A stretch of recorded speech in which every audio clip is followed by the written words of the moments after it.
two guys that hate each other. Just shut your mouth. I hate them. Shut up. Don't be unkind. Shut up, bitch. Oh, very nice. Shut the fuck up. You're a fine bunch of bullies, aren't you? I'm Opie. I could give a fuck. I'm Jim Norton, and I'm on the radio. Shut up. The Opie and Anthony Show. It's all about fun, fun, fun. I'd love to spit in your face. I will fucking kill you. Shut up, stupid. I'm just a zilch and I know it. Who cares? We're trying to do a fucking radio. I know what we're trying to do. I'm sitting here across from you. I understand that. The Opie and Anthony Show. Despicable asshats. These dummies that work for us. You guys stink. Ben looks like a tall baby. Always laughing in the wrong places. Ben, where's the coffee? E-Rock. Hopefully he's going through a car wash with his mouth open. And there's Steve. Steve is a piece of garbage. And you stink. You are cordially invited to a robbery rape. This is family entertainment. This show is a disaster. The Opie and Anthony Show. If you have any poo, fling it now. But enough of this palaver. Let's get the show on the road.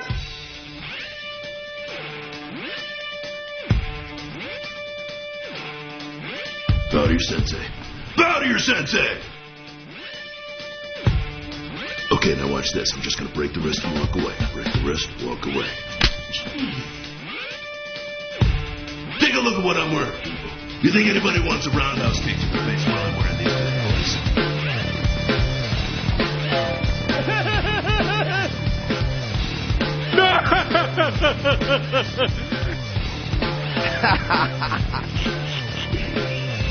Couple of very beautiful girls, huh?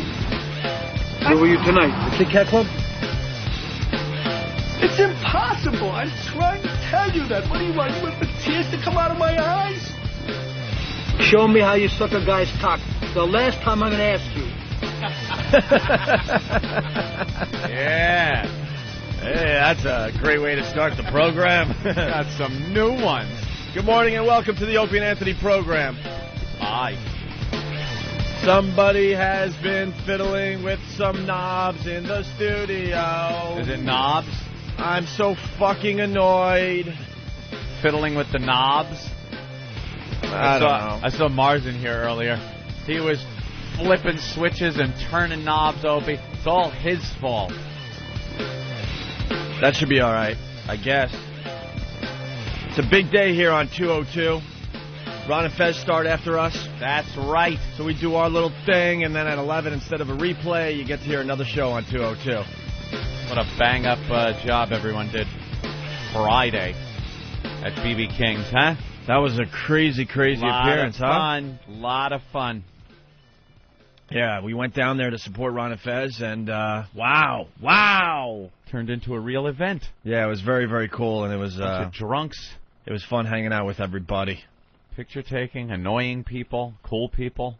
The whole gamut, as they say. It ran the whole gamut. There's pictures up on FoundryMusic.com and OpieandAnthony.com. A lot of people got very, very drunk. Oh, yes. People that work for the program, people that don't work for the program, people that intern for the program, people that intern for other programs. People that usually sit next to Ope when Than's not there. I know, a lot of people. Oh, my God. Jesus, he was hammered. Eric is either the most raging alcoholic or the biggest lightweight ever. What did he drink? He was drunk immediately. He walked into BB King's. He was completely hammered. Dude, if you try to defend the fact that you were hammered, if you try to say I wasn't that drunk. No, I know I was. You were snotted. Rumor had it you had like 2.5 bottles of wine yourself. I don't know if it was that much. Really? I was sitting at the bar and the bartender was cool and just kept refilling the glass all night. Yeah. Well, that's what they do when it's open bar and everything's for free. Well, he started talking to women. We have some audio. It wasn't that he was cool. He had to do that for everybody. Talking to some chick. Liar, whore, and you know it. See, I mean, there's no reason for that. Here I am, you lucky people. He's all drunk, and then somebody tried to tell him something. Shut your goddamn pie hole. Yeah, you were hammered, bro. Absolutely hammered. When Opie tried to pull him aside and tell him he was a little drunk. Oh, I'm so scared. Oh! That hair better grow in fast. Oh! My favorite part is the backstory he creates a half second before the clip. Yes, I've got to create a little backstory. Any of the boys want to comment on Eric's drunkenness. Oh, look at them all. They're fighting for the microphones. Holy crap. Nathaniel, I was going to just give you this one. Oh. Nathaniel jumped up and ran across the studio to get the free mic. Well... Oh, wait a minute. Okay, here comes the bus. Go ahead. What? Oh, yeah, sorry. Well, we were just, when Eric first got there, he had a nice glass of red wine, but he complained that it was room temperature. It was too warm. It's red wine. That's what red wine is. Yeah. It's supposed He's a class act, this guy. Yeah. Put some ice cubes in it, damn it. I had sushi with him once. He's like, God damn it, they didn't even cook it. It's all raw. Send it back. Yeah, you were so hammered. And then, because at the end of the night, he was trying to talk, and that was just entertaining as hell to watch. You were all slurring your words and trying to make it sound like you're not drunk. I just came over to say goodbye, and it failed didn't pan out. Yeah. Goodbye. All I remember is your finger in my face, and you going ha ha, just laughing at me. You are so drunk. Did you get sick?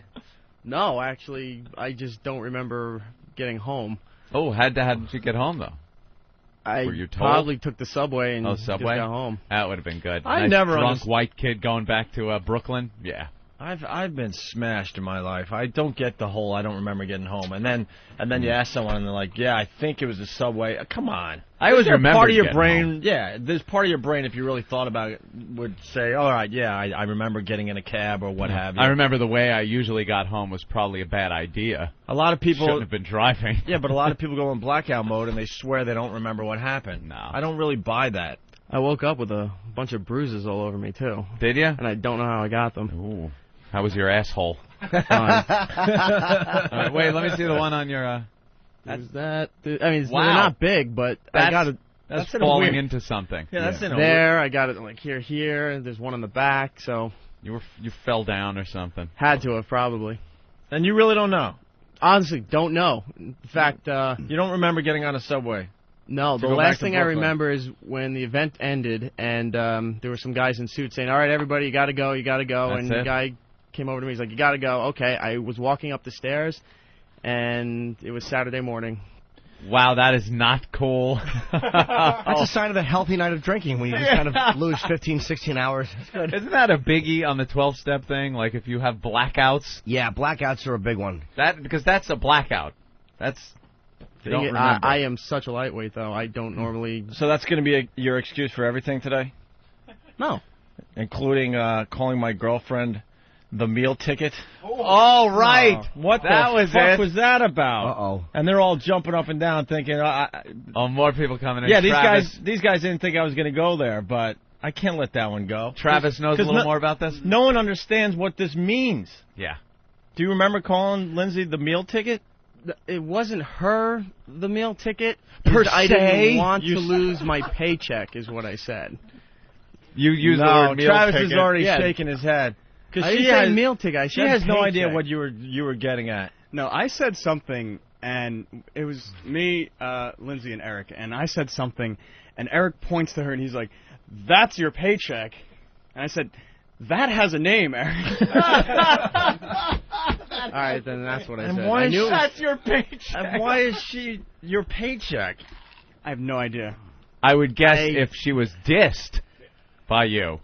By one of the interns? No, not the interns. The young go-getters, we call them? Yes. The subordinates. That you'd be out. And Eric knew this and pointed and said, that's your paycheck. That's wonderful. That has a name? I think I pointed out something that was... Maybe somebody was talking to her or somebody was bothering her, and I was just like, that's, you got to protect her because she was right there next to her. No, I don't know. No, that wasn't it. But I don't know. I don't know why I trying said to it. come on like a Secret Serviceman. I was saying that in case a gunman runs in, that's who you save. You take the bullet. Travis, what happened? I really don't know. I said something. We were just probably talking, and Eric decided to chime in with his drunkenness and tell me who my paycheck for was. some reason. I don't know. I don't know. Paycheck. That's your paycheck. Like, there's a lot worse things you could have said drunk. That's true. That's a little weird. A little odd, I'll agree, but that's not awful. And while we're all in the studio here, I have to say I hate Jimmy today. Why? Because you kept sending Eric over to me. So what? Why? He needed to talk to you. You know why. Well, you wanted to talk Do you to remember coming over to me a lot?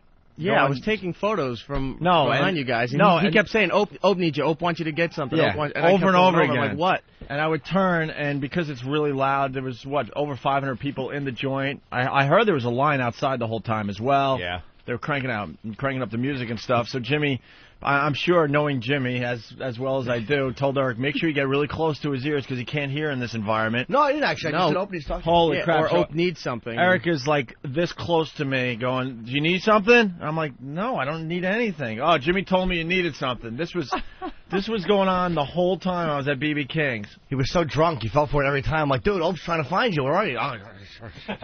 Fucking thinking he's doing a good job by being attentive. Thinks he's on top of things. Right. Well, there was something more to that, Eric. What? Which was really driving me nuts, and Jimmy knew it was driving me nuts, so of course he has to rub it in. What? The breath was a little weird at BB's. Oh, boy. That was probably from the drinking, I would say. Is probably drinking and dry mouth. Oh, boy. I whispered to Jimmy, like, man, does anyone have gum? I was just going to hand you gum. But instead of being a casual thing, Jimmy has to keep telling you that I needed something. Say, go talk to Ope. Jimmy had gum, and he went, and Opie says, can you give him a piece of gum? And Jimmy goes, no. You can't just hand the guy gum. It's no. creepy. Another man handing another man gum. If he said to me, I have gum, I would be like, yeah, take some. I didn't notice, to be honest with you. I didn't even... So I guess I'll tell you in front of the whole country, that was the reason that Jimmy kept sending you over to me, because he knew it was bothering me really badly. It didn't bother. I hadn't noticed, to be honest with you, but I figured, I know how it is when someone drinks wine, and this wine breath is bad. The wine does something to you. Yeah, I know. It just fucking ruins you. So I figured, all right, keep sending them over. And I wasn't going to bring that up, but... Why not? As soon as I found out you called Lindsay the meal ticket or whatever you said. The paycheck. Did you have a Jesus bad hangover the next day? No, actually. Really? Nothing. What the hell how do you prevent that? Wish I knew, but I got up. Mayo? Is that probably. Keeping helping? It encases the alcohol. He is a good sport because he brought in a book today about mayonnaise. Some kind of mayonnaise cookbook. That amazing ingredient, mayonnaise. That looks like it's from the 70s. Yeah. Look how old this book mayonnaise. is. And all the recipes and things you could do with mayonnaise. For appetizers, for salad dressings, for salads, for entrees, for vegetables. Just a spoonful. That's all you need. You don't need any pesky other ingredients. Look at that, right on top of some ice cream. How lovely. Yeah, why not? Tuna stuffed mushrooms with... mayonnaise. Yum, yum, give me some. Good stuff. What else? Yeah. Crab stuffed cherry tomatoes and mayonnaise. Mayo. Plenty of mayo. Jeez. Creamy curry dip. Ugh. Just keeps going and going. Anyway. Good stuff. That amazing ingredient, mayonnaise. Well, at the very least, you weren't the only drunk there that night, besides the listeners and stuff. That goddamn new Ron and Fez intern, Paul is his name. I guess he starts tomorrow, so I'll lay into him tomorrow. Holy annoying motherfucker! This guy, Jesus Christ! Our interns pretty much know. I guess they listen to the program or something. They know, and they're briefed by Ben and Steve. When they come in, they know how to act. And then once they earn, it's like the guys that come in, the replacements in the Nam. I don't want to know their fucking name. They're just meat shields. They're probably going to get killed. I don't want to know them. And then slowly, when they prove themselves, they end up like the wonderful Than sitting over here next to Opie, or all the fine staff we've gotten together in that room over there. Of course. But when they're new, I don't want to get to know them. Bill, the new intern Bill, he's kind of growing on me. He is a creepy son of a bitch, isn't he? He has a 5 o'clock shadow right after he shaved. Bill's a creep. Bill is a real creep, but he is a go-getter. I don't know what to think of Bill anymore. I like him a lot, but there's nothing in those eyes. I heard he was down in Jack Daniels like my ex last night. Really? Just wham! There he is. Actually, there's he shaved this morning. There's a little life to your eyes today. I like that. A little bit. A little life. Yeah. Because on Friday, man, I was looking at Bill going, wow, there's no one home behind those eyes. I got really drunk. and I had about 4 beers and then 3 Jack Daniels because I knew the party was ending. So I'm like, I gotta get drunk faster. So I started throwing 10s down, and that shiftless bartender only was able to give me 3 before the whole thing ended. Shiftless. Oh, I know what the bartender looked like. Now, the first Jack Daniel, I said strong, and it must have been 50-50, but it really, I couldn't taste it. Wait, 50-50 is pretty strong. And then the second one must have had, like, no Coke in it, and that's how I usually drank it, and I had 2 of those, and then I was off wandering around Times Square for 3 hours after that event. What did you do in Times Square? Just walked around drinking Poland Spring. I had no idea where I was going. You are all hammered, looking at the pretty lights. Oh, yeah. Looking at the pretty lights and seeing what tourists you could take down in a yeah. back alley. Anyone missing from Times Square over the weekend? The Oklahoma tourist? What fat pig from Indiana is missing?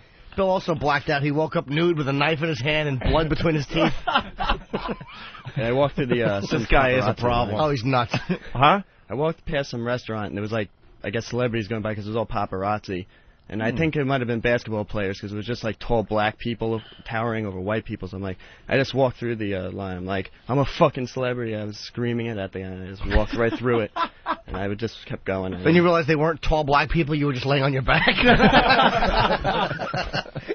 That's, like, really all I remember.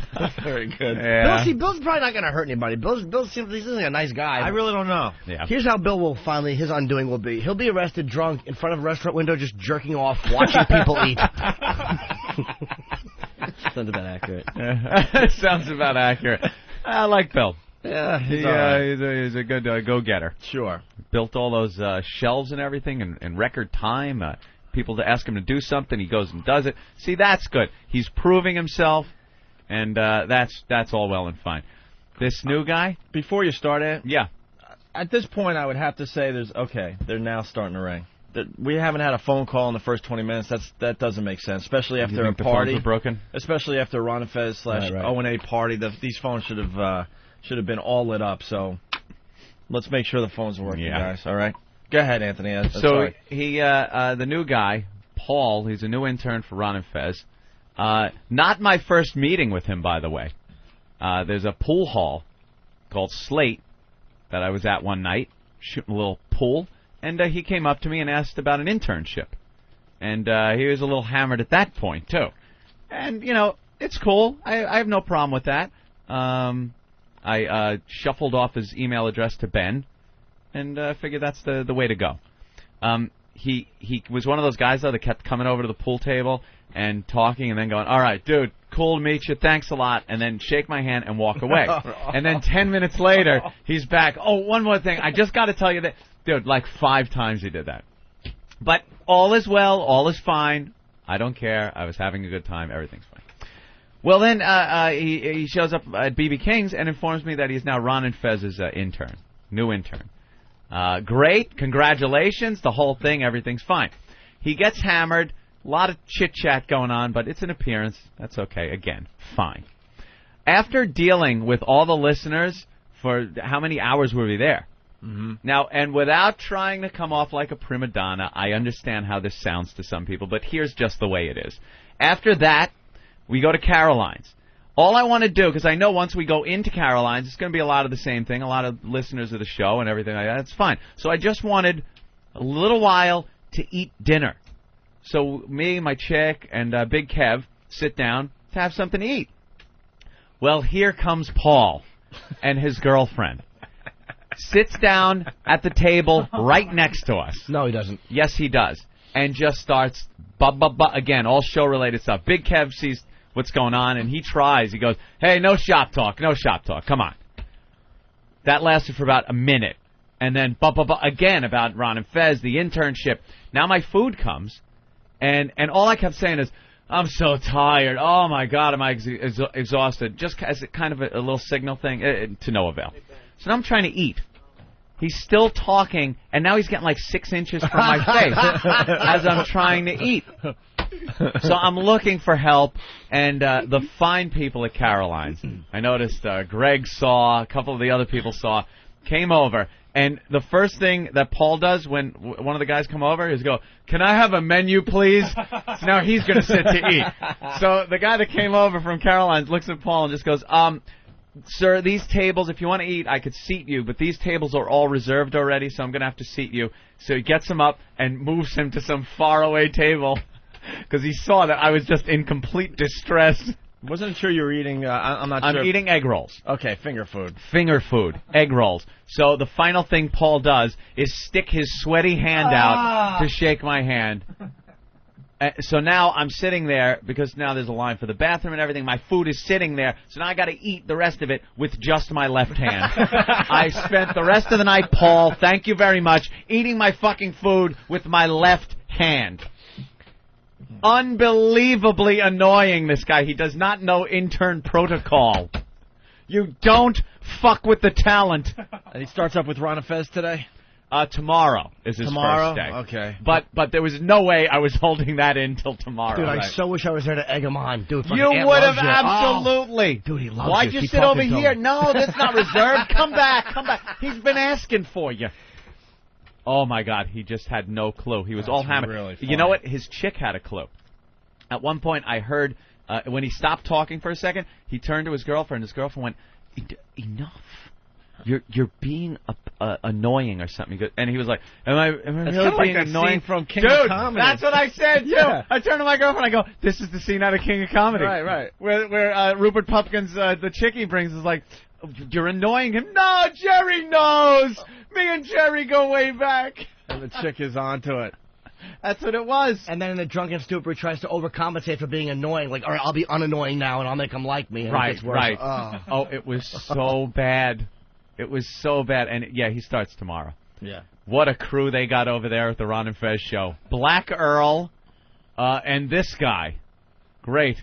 And instant feedback, my own bits, Harry. Good luck to Ron and Fez. What a crew. Good luck to you. Good luck, like bro. Setting sail with that crew. Right. You should be on the rocks in minutes. Well, this is a drag. The phones are not working. Oh, no. It's very obvious now. And we really need them today, so... Yeah, we love the phones. Why don't we, I don't know, why don't we take a quick break here? Are they going to reboot them? What's going on, Mars? You know anything yet? Terry just puts his shoulders up. Here's the deal with the phones. All right. Programming issue because they have to share the same lines that Ron and Fez. You guys share the same lines Ron and Fez are going to use. Uh-huh. So I guess apparently when they went in there and configured the system to go to them after 11, they probably forgot to do something. Well, don't they just forgot to put the phones back for the show that's on in the morning? But why wouldn't they? Oh, my God. How could that even happen? Wouldn't they test it first? How could a phone be configured? You know how our phones shut off at 11? Right. Now they're set to go on at 11 and shut off after Ron and Fez's show. Like whoever was doing it thought we were fired, gone, and Ron and Fez are in, and that's... How does somebody configure a phone without putting it back the way it was? Who did that? Who did it? I'm clueless. I want a name. And how long does it take to get it back? Yeah. He's working on it right now. Is that the same guy? Yes. Where is he? Who is he? Who is he? Who is he? He's got Who is he? Where is he? Where? He's got to stand tall before the man. He's in D.C. Well, get him. Why? I thought he was out here. No, he's in D.C. I was ready to kick some ass. Wow, I've never seen Anthony get up to kick some ass. Dude, because no one actually tells people anything. They go through emails, meetings. It's not some guy in some guy's face going, "Hey, fucko, put the phones back." That's what I was ready and raring to do. Why is it so complicated? Why can't they just keep the phones on? Keep them on. Why do they have to shut off? What does it matter? Are they afraid? Stop geeking up the goddamn radio station. This is stupid radio, the easiest job in America. Stop making it complicated. The phone should just stay on. Why do they have to turn off for us and then turn on for Ron and Fez? What is it, a whole nother program? That's going to just be a nightmare as we move forward. Just keep the fucking phones on. What's the big deal? Yeah. It's a fucking phone. Leave it on all day. So now no phones. Yes. Mars is on the phone. I just want to clear, the phones do work. What's working is that it's going straight to voicemail. Our voicemail. That means they're not working. I want to go, hello, that's not working. Paul in Boston, what do you have for the show today? I got you. That's not working. That's not working? Is there a time frame? Time frame. For it to start working properly again? I don't have one. He's working on it right now. How long does that have to? How long does that What take? is it? Like how? Isn't it a switch? It's He's not almost- under there with a wrench. No, it's almost like writing code. How Again. much code does he have to write? What is It's with fucking all this phones! code? Do you hear when they talk about the board and stuff? Yeah, we wrote some new code. What the? Flip a switch. This is the worst day not to have phones. After a big appearance like we had Friday, the first hour of a radio show writes itself. Everyone calls in. Hey, did you see later in the night when this guy was getting head from this chick? And you know, And they remind us of things we yeah, missed. of course. Yeah. So we'll just have to sit and wait, I guess. Maybe they'll be up soon. I see one keeps flipping and then going off, so maybe they're starting to get through. Goes to voicemail. Someone's asking, Opie, did the phones actually explode today? Very good. Very, very good. And sounds like XM's marketing department is working the phones. Yes, it's true. God. Did Paul give you a picture of his pride and joy? God, I wish I had. You don't know how much I wish I could have seen that. Oh, of course you do. Here's Anthony was probably quietly eating and just just looking down, not Exactly. wanting to look up and be rude. You would have been reveling in this. Yeah. You would have loved it. It wouldn't stop. I tried. And then, you know why Caroline's finally sent someone over? Because at one point, I leaned over and laid my head down on those bench seats, making it like, oh, I'm so tired. Like, take the hint. I'm not talking. I've been doing this all day at an appearance and wanted a few minutes, just a couple of close friends and some food. That's all you wanted. That's it. You had to fake laying down. I had to fake laying down. Wow. Like I was sleepy. I was sleepy at the club. Wow. At Caroline's. So you're just too nice, I think. You know, if Club Soda Kenny was there, I was like, God, I wish Kenny was here. I'll give and give and give, but then when it gets to the point where I know the guy's not getting the hint, I'll just turn and just go, What? What do you want?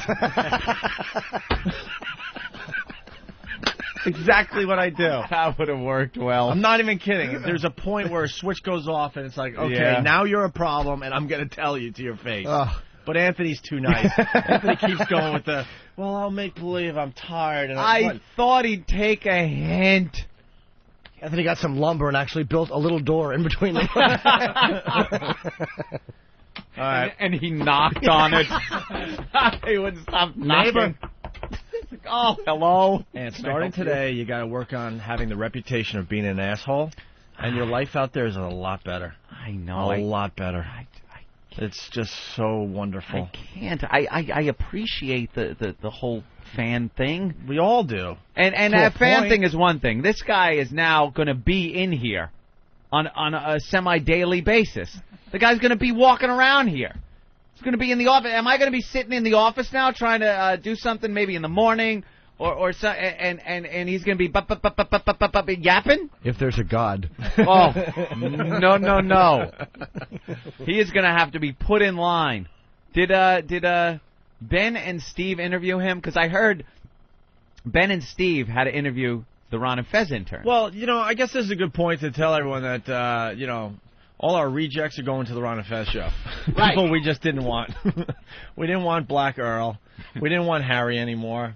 I'm sure we interviewed Paul to intern on our program, right? Yeah, we interviewed the two. Wait. Oh! Hey, It's all better. Steve! Whoa! Look out! Here he goes! Oh, here he goes! All right, set it down. Wow! Oh, it's very It nice. works. Yes, it certainly does. Got it back on Saturday. Where's my hybrid song? Because now I got to play that. I love it. You were tooling around. I certainly was. It is great. So now you guys interview Ron and Fez as interns. Yeah. I mean, Ben and I had to do a lot of work to help get those guys ramped up, just because they don't really have the staff that we do, and interviewing interns was part of it. And you interviewed Paul. Yeah, we did. He was a little anxious. And what did you think of him? Retard. Yeah. Perfect for the Ron and Fez show. Well, it's just when you don't. you don't get that many applicants, and I think the semester had already started on some schools, so a lot of them are past the date at which they could actually apply for an internship, so we really had to just grab whatever came in. You know what I see him as? He's over-eager. Yeah. Like he's trying too hard. Yeah. That's what it is. A lot of these guys are like that, but, and I think Ronnie and Fezzi will beat him into shape.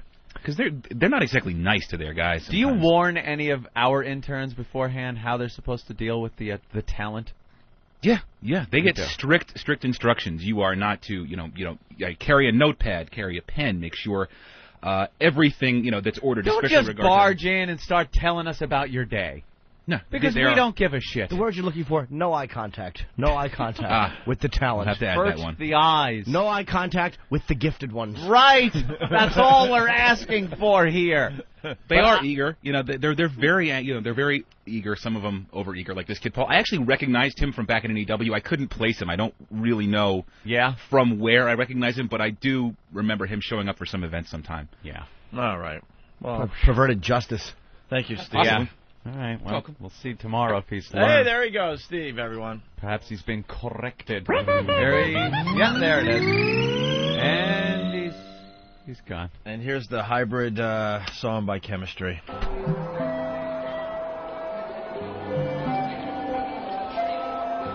Hybrid song. I know a big bear. He talks with good diction, hibernates in a Toyota with good fuel emissions and great tax deductions. His habitat's a hybrid. His paws are on the steering wheel. He barely fits inside it. His cave has XM and a keyless entry. Don't leave a cent in your tent. His belly is empty. The only bear I know with gastric bypass, smarter than the average. Roll up in the hybrid and steal your picnic basket. The ranger's lunch always makes his belly groan. The last I seen him, he was speeding round Jellystone, getting 40 miles per gallon, rolling through the Rockies, doing Ramon promos for 2 disc jockeys. Steve's a piece of garbage, forged for nuts and berries, top of the food chain but drives a car for ferries. Piece of shit, stores energy with friction and magnets. Ramon. Hybrids are for faggots, hybrids are gay. Steve's a queer, plug in your automobile, you take it in the rear, you homo. Yo, his car got a kickstand. Go and buy a new one. Spend more than $6,000. Hybrids are gay. Steve's a queer. If you plug in your automobile, you take it in the rear. You homo. His car got a kickstand. Go and buy a new one. Spend more than $6,000. Hybrid something. Like sands through the hourglass, so is the Owenday virus.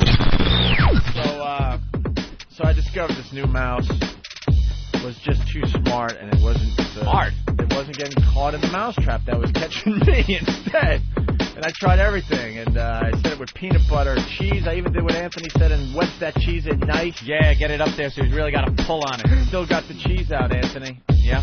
So he got the cheese off of there without. Yeah, I don't know what the hell's going on. Take a little piece of thread and tie it to the. Why not? Oh, that's a good idea too. You'll get them. How about this? Move. That's a good idea. No, it's my new obsession. It's kind of like fishing. Every morning I wake up and see what I got in the kitchen. Wonderful. Leaving mouse urine on everything? Yeah. I'm not even kidding. So, because, you get bubonic plague from fishing, too. So I got, I went to the next level. Virus. I went to the next level. I got the glue traps. Bubonic? Oh, bubonic plague. Bubonic? You could say it both ways, and I'm positive of that, so fuck yous all if you want to. B-U-B wouldn't be bubonic. Oh, of course not. Bubonic. What, B-O-O-B? Bubonic? Bubonic. Bubonic. Bubonic. That's not bubonic. It's pronounced both ways. It can be pronounced both ways. Oh. Give me a god... You're right, one would be correct and one would be incorrect. Find me a jury. Find me a jury. So, the correct way, the incorrect way. I hear you. Asshole.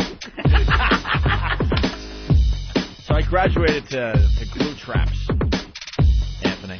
I'm putting bubonic in the dictionary. I'm not listening, but how long does it take you to get the glue traps off your hands? We can do like 2 shows today. Adam and I will talk, and those guys will talk, and let the listeners try to figure it all out. He's doing Kevin Dillon, and I'm just giggling. But yeah, your story with Adam is going back and forth. Oh, I understand. That's the beauty of what we do. You're looking that up, Anthony. I want to know about the pronunciation. Steve would know. No, he wouldn't. Steve, how do you say bubonic? B-U-B-O.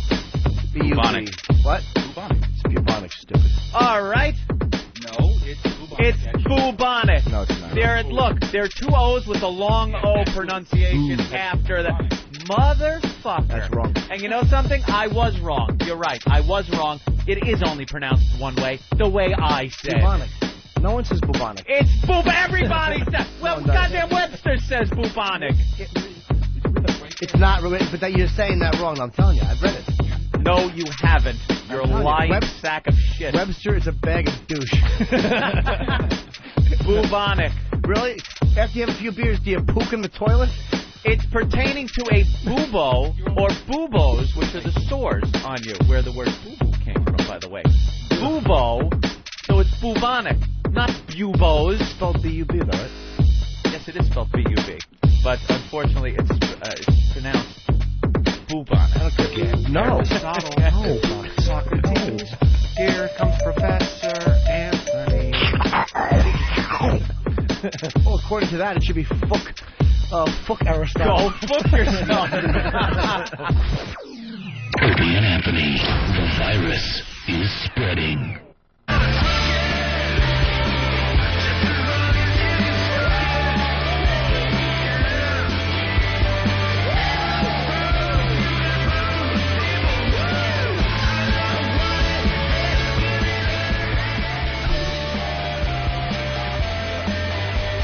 All right, it looks like the phones are working. Yes. Hey, what's going on? Let's say hi to No Filter Paul. What's up, Paul? Hey, what's up, guys? How are you? What's up? Hi. Great party on Friday. So weird having every black guy in the place wanting a photo with you. Very, very weird. Curse of the Bambino took a picture of my wife blowing him, and someone on Wagbag photoshopped a huge cock in her mouth.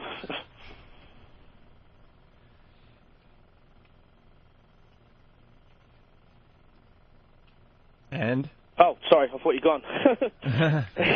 Oh, you're gone. Anyway, yeah, so, and then some other asshole photoshopped Stalker Patty blowing me, so great, wonderful. That's it, really. Yeah, I know. That's Did you enjoy the party? It was great. Funniest thing is watching Eric drunk. Hilarious. What'd he do? He's just staggering around, telling everyone how they're his friend. That was it. Okay! I don't know. I give up today. I feel like Doug.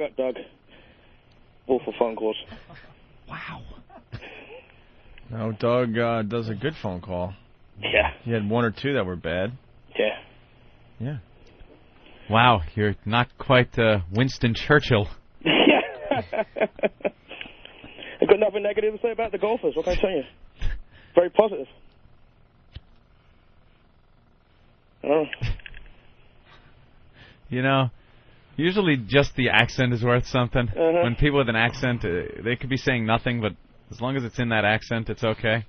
Well, the worst part is you can't hear your show on hold right now, so I had no idea where the fuck you guys were at when you came to me. We were actually just talking about Eric and some of the funny things he did when he was drunk. We hadn't gotten to anything yet. We just, like, someone would say, like, yeah, it was kind of tripped out the way he was. Yeah. And then you call up and you're like, he's, like, really funny when he was drunk. So we're like, all right, what's going on with Eric? I suck. No, I'm saying what happened with him, because we were talking about him before. Oh. And Paul comes up to me, you know. He goes, hey, Ope, you look depressed. Yeah. I was depressed because you were in front of me, Paul. That'll do it. Never a positive word to say about me on air. Never a positive word. Or off air. Yeah. Just tell everyone we're best friends off air. Tell the truth. Fucking assholes. Jimmy's going to take care of the problem, trust me. Yeah. All right.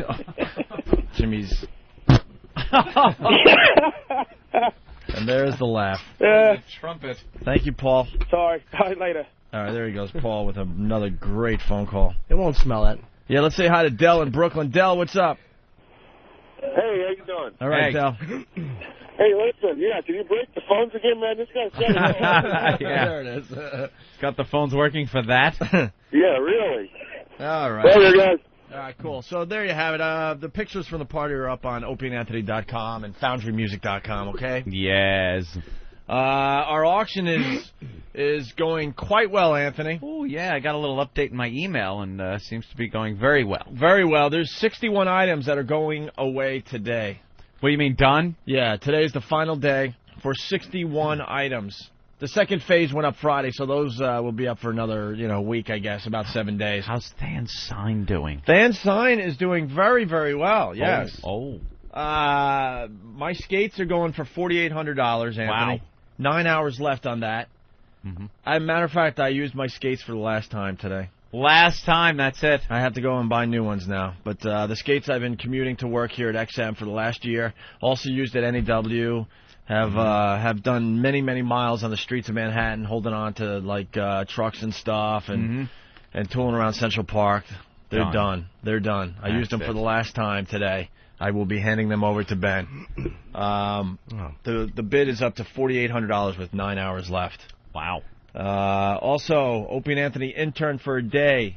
That's up to $2,300 pretty much. I'm rounding these figures off. Opie and Anthony XM MiFi with lifetime subscription. $1,500, Anthony. Nice. That still has 7 days left as far as bidding goes. Opie and Anthony intern for a day number 2. We gave out 2 of these. The second one is up to about $1,300, Anthony, with 7 days left on that. Opie and Anthony assault on the media sign that got Arthur Chien fired. The one that Nathaniel held up on live TV is going for $810, and that has only 6 hours left in the bidding. Some of the other things, Opie and Anthony, Real Comedians of O&A pack number 2, $800. More of the assault on the media signs autograph, that's up to $760. And what is the Opie and Anthony Star Wars ROTS digital press kit, Eric?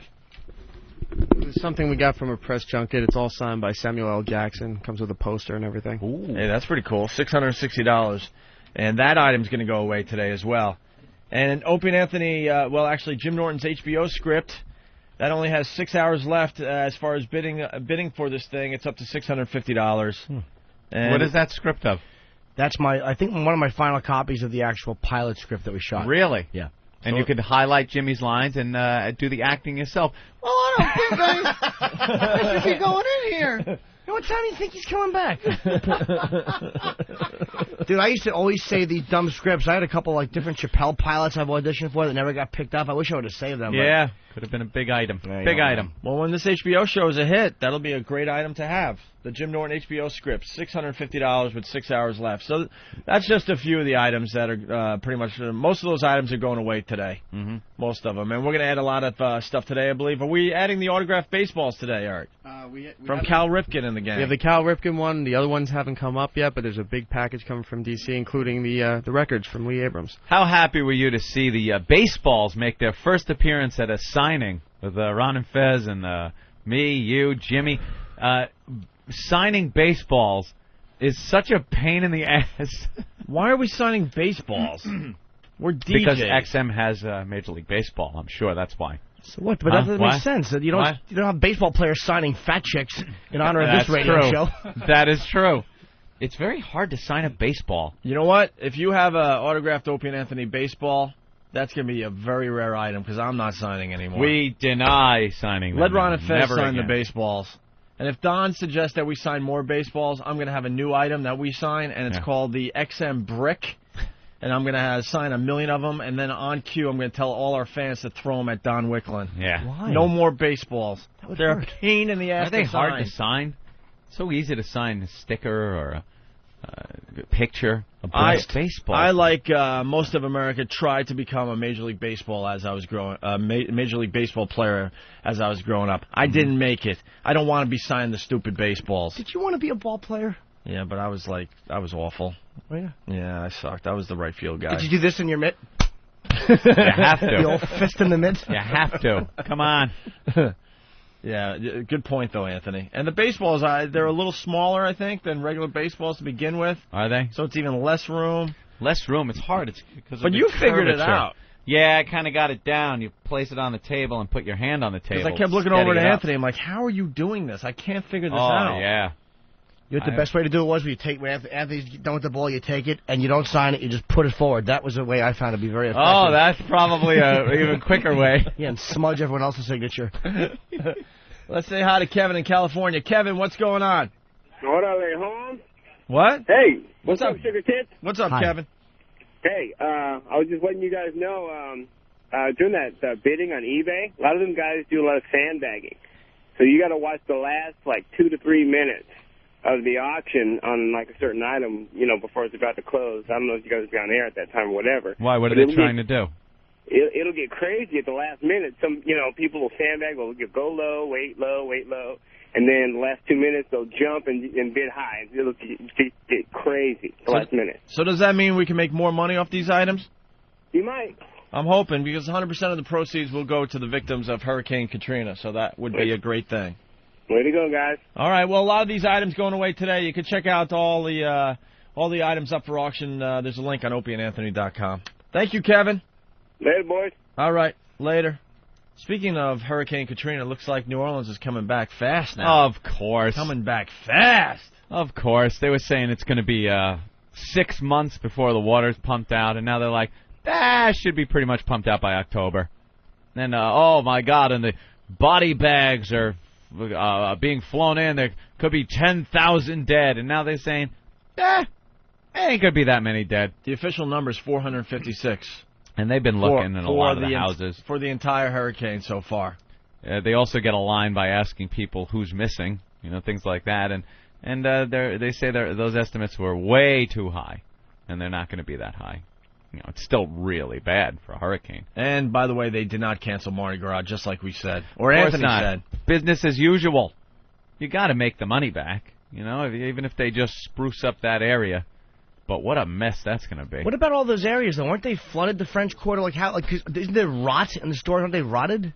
I don't know if it was flooded that bad. I think their basements were and stuff, but they pump them out and they fix it. We walked around down there. It's ugly to begin with. The place stinks anyway. It's ugly to begin with. I don't know how much real damage. Well, I shouldn't say that, I guess, but I don't know. They're already sweeping up. Let's just put it that way. They're cleaning up. They have a lot of video of people just starting to clean out their businesses and their homes and sweeping up around their houses and stuff.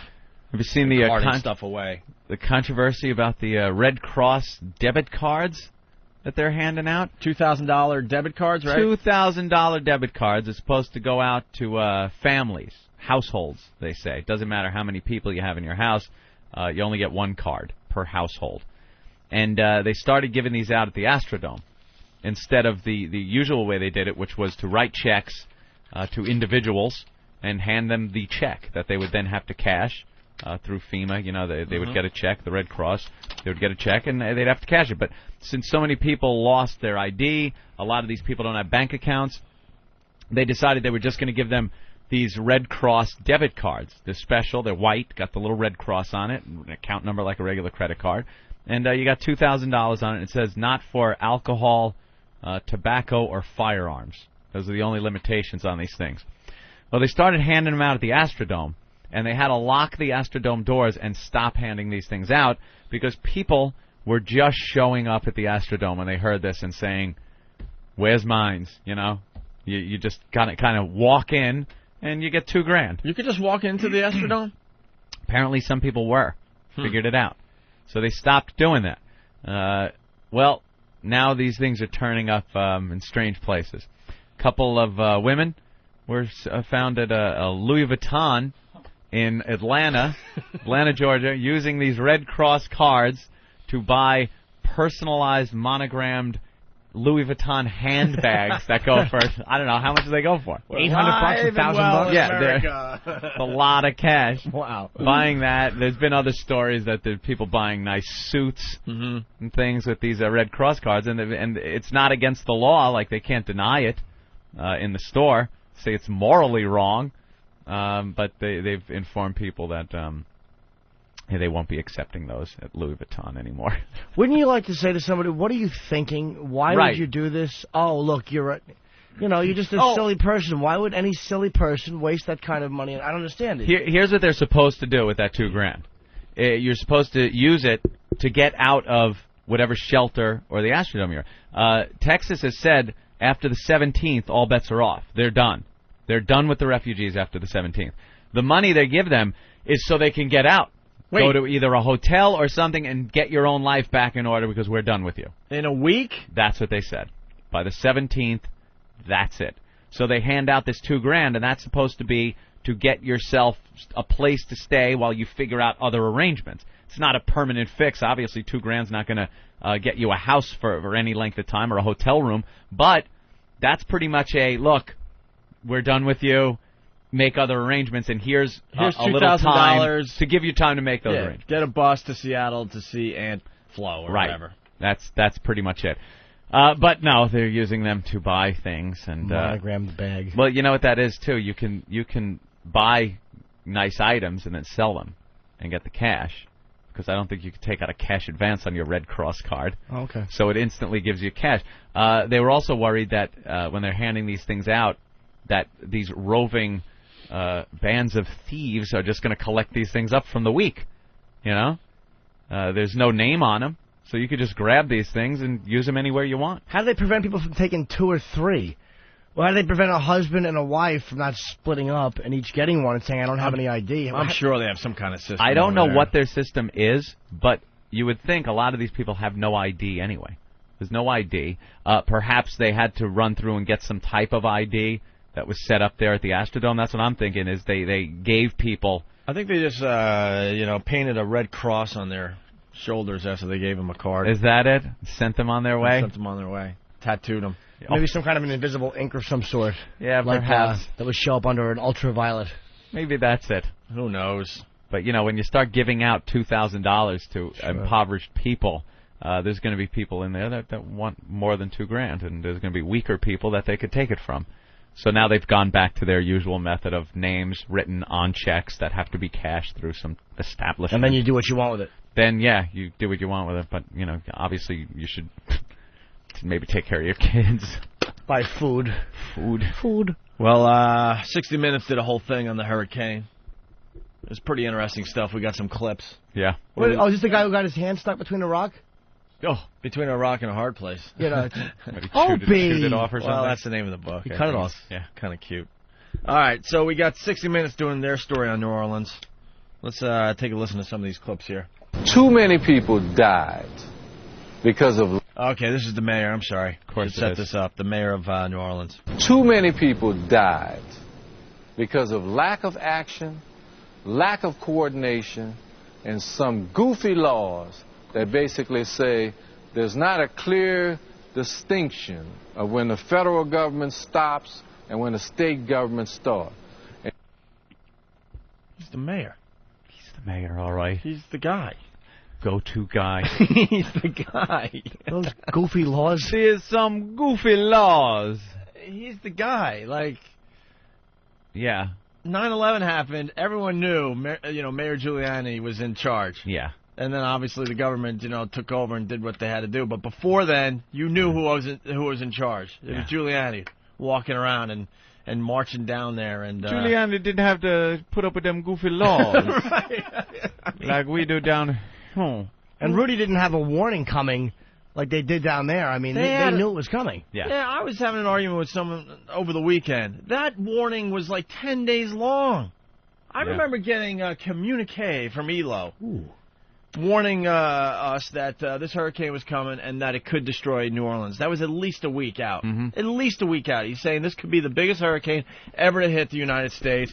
Could be a Category 5. And if that's the case, it will destroy New Orleans. I was reading these emails close to a week out. Not to mention exact, detailed writings about what happened that were printed a couple of years back in National Geographic. They had... The scenario that happened in New Orleans was spelt out pretty much word for word. It was amazing. When you read this thing, it tells of the toxic sewage, water, 18 feet high, the levee breaking, looting. Like, it spelt it out. Amazing. They knew that this could happen. It wasn't something where, we didn't know if a hurricane hit that this would happen. And the mayor is just sitting there going, goofy laws. When the federal and the states, the goofy law, let me quote from you the goofy law. Paragraph 2. And the mayor then went on to say that he understood why it happened and he liked it, the people who were in charge of FEMA. But he just didn't like the goofy laws. We got to start over now because I got to hear the mayor say goofy laws. Goofy law. Mayor Giuliani did not say goofy laws once during 9/11. He said goofy laws. Well, he has his own problems, speaking of. Yeah. Too many people died because of lack of action, lack of coordination, and some goofy laws that basically say there's not a clear distinction of when the federal government stops and when the state government starts. And if you have if the federal government takes over, then you're giving up some powers, or if the governor don't ask the president and the president don't ask the governor. And it was just BS. No. Bureaucracy. No. Bull crap. When people are dying, that would be bureaucracy should be thrown out of the water. Wow, he does not sound like he... He sounds dumb. Bureaucracy should be thrown out of the water? Thrown out of the water? How did he win who did he run against? Yeah, I'd like to see the person that lost. Yeah, exactly. Well, they were too busy getting drunk, hanging out on those damn Mardi Gras floats. That guy is horrible. He must be great during Mardi Gras. You know, he gets up on a float, probably, waves to the crowd. They love it and everything. But the second a crisis comes in, oh, lordy. When the president ain't talking to the governor, and the people were talking. The goofy law states the federal government. The hell? You don't want goofy law. I don't think you want your mayor ever saying just goofy law or laws. Well, we have more from this fine individual. I watched a guy jump from the Superdome yesterday. Just couldn't take it anymore. We have 2 police officers that have committed suicide. They couldn't take it anymore. This is hell. And to have this happen in the United States of America, in the state of Louisiana, and to not have immediate response, regardless of the laws, is crazy, bad, what? I think it. Yeah, I don't know. That's where that track just ends. Well, the mayor then went on to say that this shit was fucked up.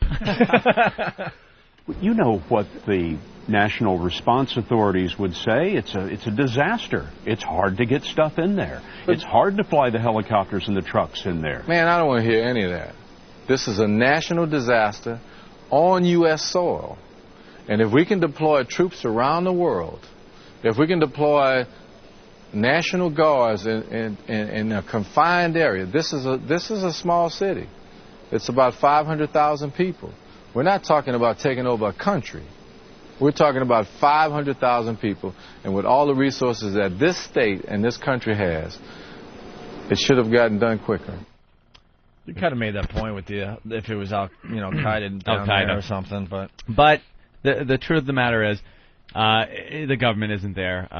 They're not going to be there in disasters like this immediately. It just isn't going to ever happen like that, because the government isn't this all-knowing, all-seeing being that takes care of us. They're there after the disaster. They fix the roads, they put the power back on, they do that. But during and immediately after the disasters that can happen, it's pretty much based on your own individual strengths and weaknesses, who will live, who will die, who will be okay, who won't be okay.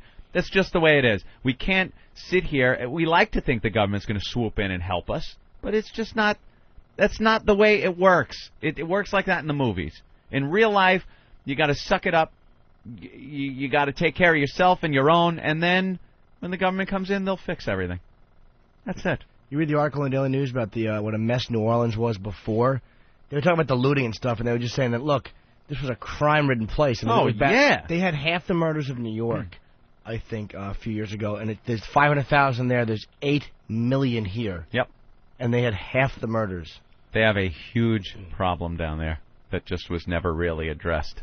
Everyone likes to say it's a great place to go to see the culture and everything. But how about the crime? How about the fact that during Mardi Gras we looked down and just watched black people beating up white people? I walked around the French Quarter during the day when we were down there for Mardi Gras. I did not feel safe at all. No. And this was Mardi Gras. No. It just felt like there could be a problem at any moment. All right, let's move on here. Another quote from the mayor here. And they don't have a clue what's going on down here. They flew down here one time, 2 days after the doggone event was over, with 10 TV cameras, all kind of goddamn, excuse my French, everybody in America. But I am pissed.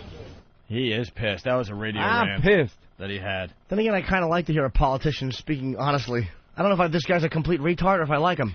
Yeah, I think he's rolling on that whole thing that it worked for him when he said, get your asses on a plane and get down here. And people are like, wow, that's strong of the mayor to say that. Talking about Bush or anybody to just come down here. He said, get your asses on a plane and get down here. And now he's just the potty mouth mayor. Listen, motherfucker. It's Samuel L. Mayer. He's got a wallet that says Mayor Motherfucker. It's the one that says Mayor Motherfucker. All right, we got something from the Lieutenant General Honore, I think is his name. Yes. Right?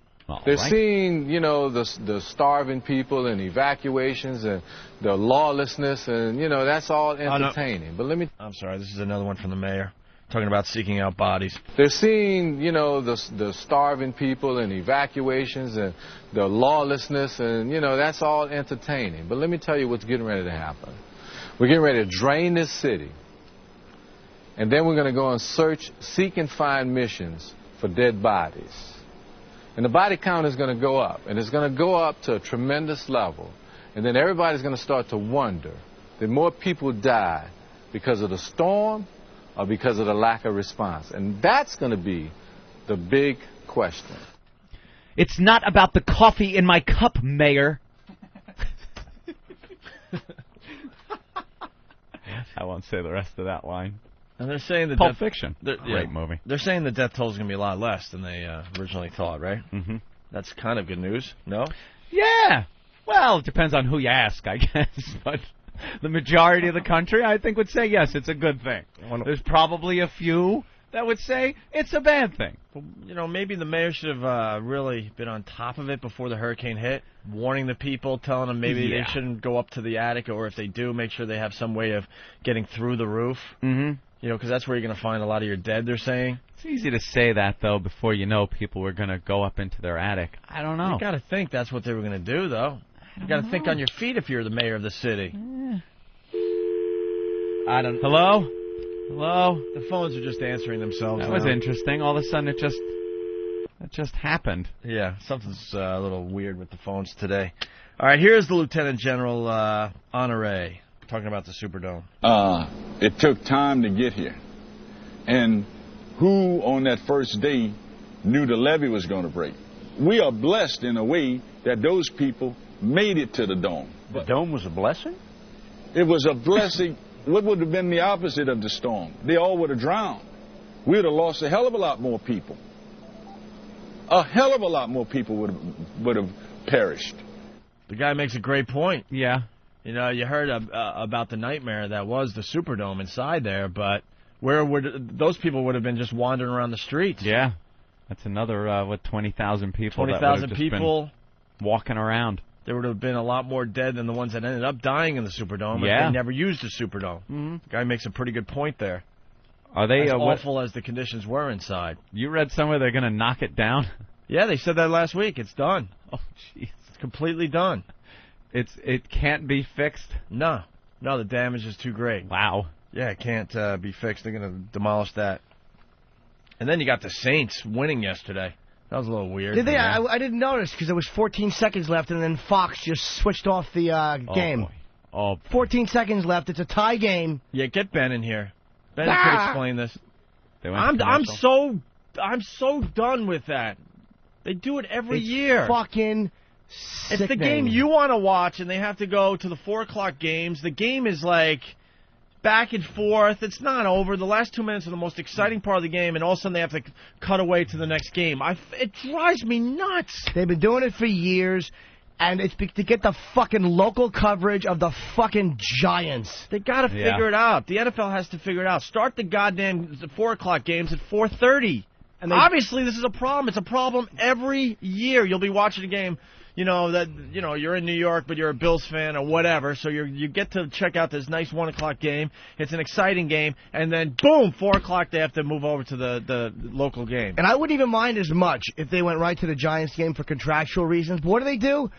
5 minutes of fucking commercials. Oh, so they're just doing it to get their commercials. They have to go. I'm sure they have to go to the Giants, dude. They jumped out of the. They jump out of the Saints game. Carolina ties it up. It's 2020. The Saints are driving. Obviously, there's interest because it's New Orleans. You want to see them pull it out. Right. Maybe 17 seconds left.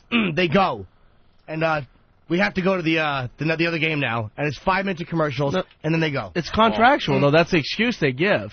The commercials weren't contractual. That's not part of the NFL. That's part of, we sold this advertising time, and we have to do it right before the game. We're not losing this cash. Right. So don't show the fucking games if you're going to have to make those decisions. It's such a waste. You invest in this game, and then all of a sudden they you're out. You're out with 2 minutes left. Are you kidding me? And then thank God we have the internet now, or I guess, where you can at least find out who finally wins. But you got to get one of those football packages on. That's what they want. I bet there's a part of them that loves doing that because they know you're going to want to go out and get the package after that. If you're a Saints fan, fucking move the start to 4:30. Yep. End of problem. Well, how about some less commercials? How about that? How about moving the game along with a couple less commercials? That ain't going to happen. You see the new thing they added this year? You can watch 8 games at once. I mean, how could you ever do that on one screen? They're trying to sell a package. Is that what they're doing? They're selling a package that you can have 8 games on one screen. It's retarded. That's just for the guy, the sick betting guy, where he's sitting there with his tickets like, wow, what game? But wait, can you enlarge each screen or not? I don't know much about it. It's an extra additional fee, but like for me, the stupid dish, you can't. There's a lot of buildings in New York you can't even get the dish.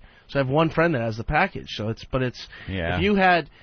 you were just watching the game in New York yesterday, everybody got that cut off, and that was a great ending to the Saints game. I want to find out who did that. And I want to spit in your face. Whoever you are, I want to spit in your face. So the Saints won 23-20. How about those Jets? Shut up. Shut up. What happened? They lose? I didn't watch. They got destroyed, 27-7. The Chiefs, they're a powerhouse, though. You got to be. What happened with the field goal kicker? His first ever kick in as a pro. His first kick. I'm sitting there laughing. I'm like, oh, a little pressure. He slips. Ball goes, 5 feet and taken over. The funny thing is, they announced that it was his first, kick in the NFL. And did people laugh at him? Yeah, I was laughing hysterically. His family is watching. Hey, he's playing with the Jets. It's his first kick. Here he is. Come in. Come on, quick. Here he is. They're kicking. He's kicking a field goal. Bloop. 3 feet. Well, you know what? They knew that the kicker was in trouble when you went out and you saw the jersey and the last name was Mills. Jesus. Hop. Slip. Yeah, Chad Pennington looked great. And the thing is that 7 points shouldn't even be counted. They got that with 29 seconds. He was supposed to be like another Tom Brady. Oops. Yeah. Oops. That ain't working out for us, huh? Hope he's not like another Mike Brady. Dallas started terrible, and then they pulled it off. Yeah, Dallas beat San Diego 28-24. So. And our buddy Tyson Walter, did you know this? I heard he got cut, yeah. He got cut. Is he with another team yet? I don't know. I finally got a hold of... Well, I left a message saying, what the hell happened? And then he finally left a message with me saying there was a personality conflict with Parcells. And as soon as he got cut, his phone was ringing like crazy. And last week, he spent the whole week just flying from city to city to jump on with another team. And I don't know what happened. We're trying to get info to see if Tyson Walter has a team this year. He's a good friend of ours. He used to play center for the Cowboys. I'd love to play for the Giants or Jets just so he was here. That would be really cool. Personality conflict with Parcells. That's never happened. No surprise. No, he's an easy guy to work for. The Bills look good with their throwback uniforms. Those look great. 22-7 over Houston. Who else do we care about here? Fez will be happy because Tampa Bay ended up winning. Yeah. Pittsburgh looked great. 34-7. Giants beat Arizona 42-19. Monday night game's good tonight too. It's Philly and Atlanta, so that's a good game. Michael Vick against Philly. So all right. Atlanta Philly. Atlanta Philly. It's a great game. Fucking Jets. Jesus. The only thing I wish I could hear, I don't know if you guys know. You know Joe Benigno on his FAN. Used to do overnights. He works with Sid. I won't even listen to that. I just want to hear him alone.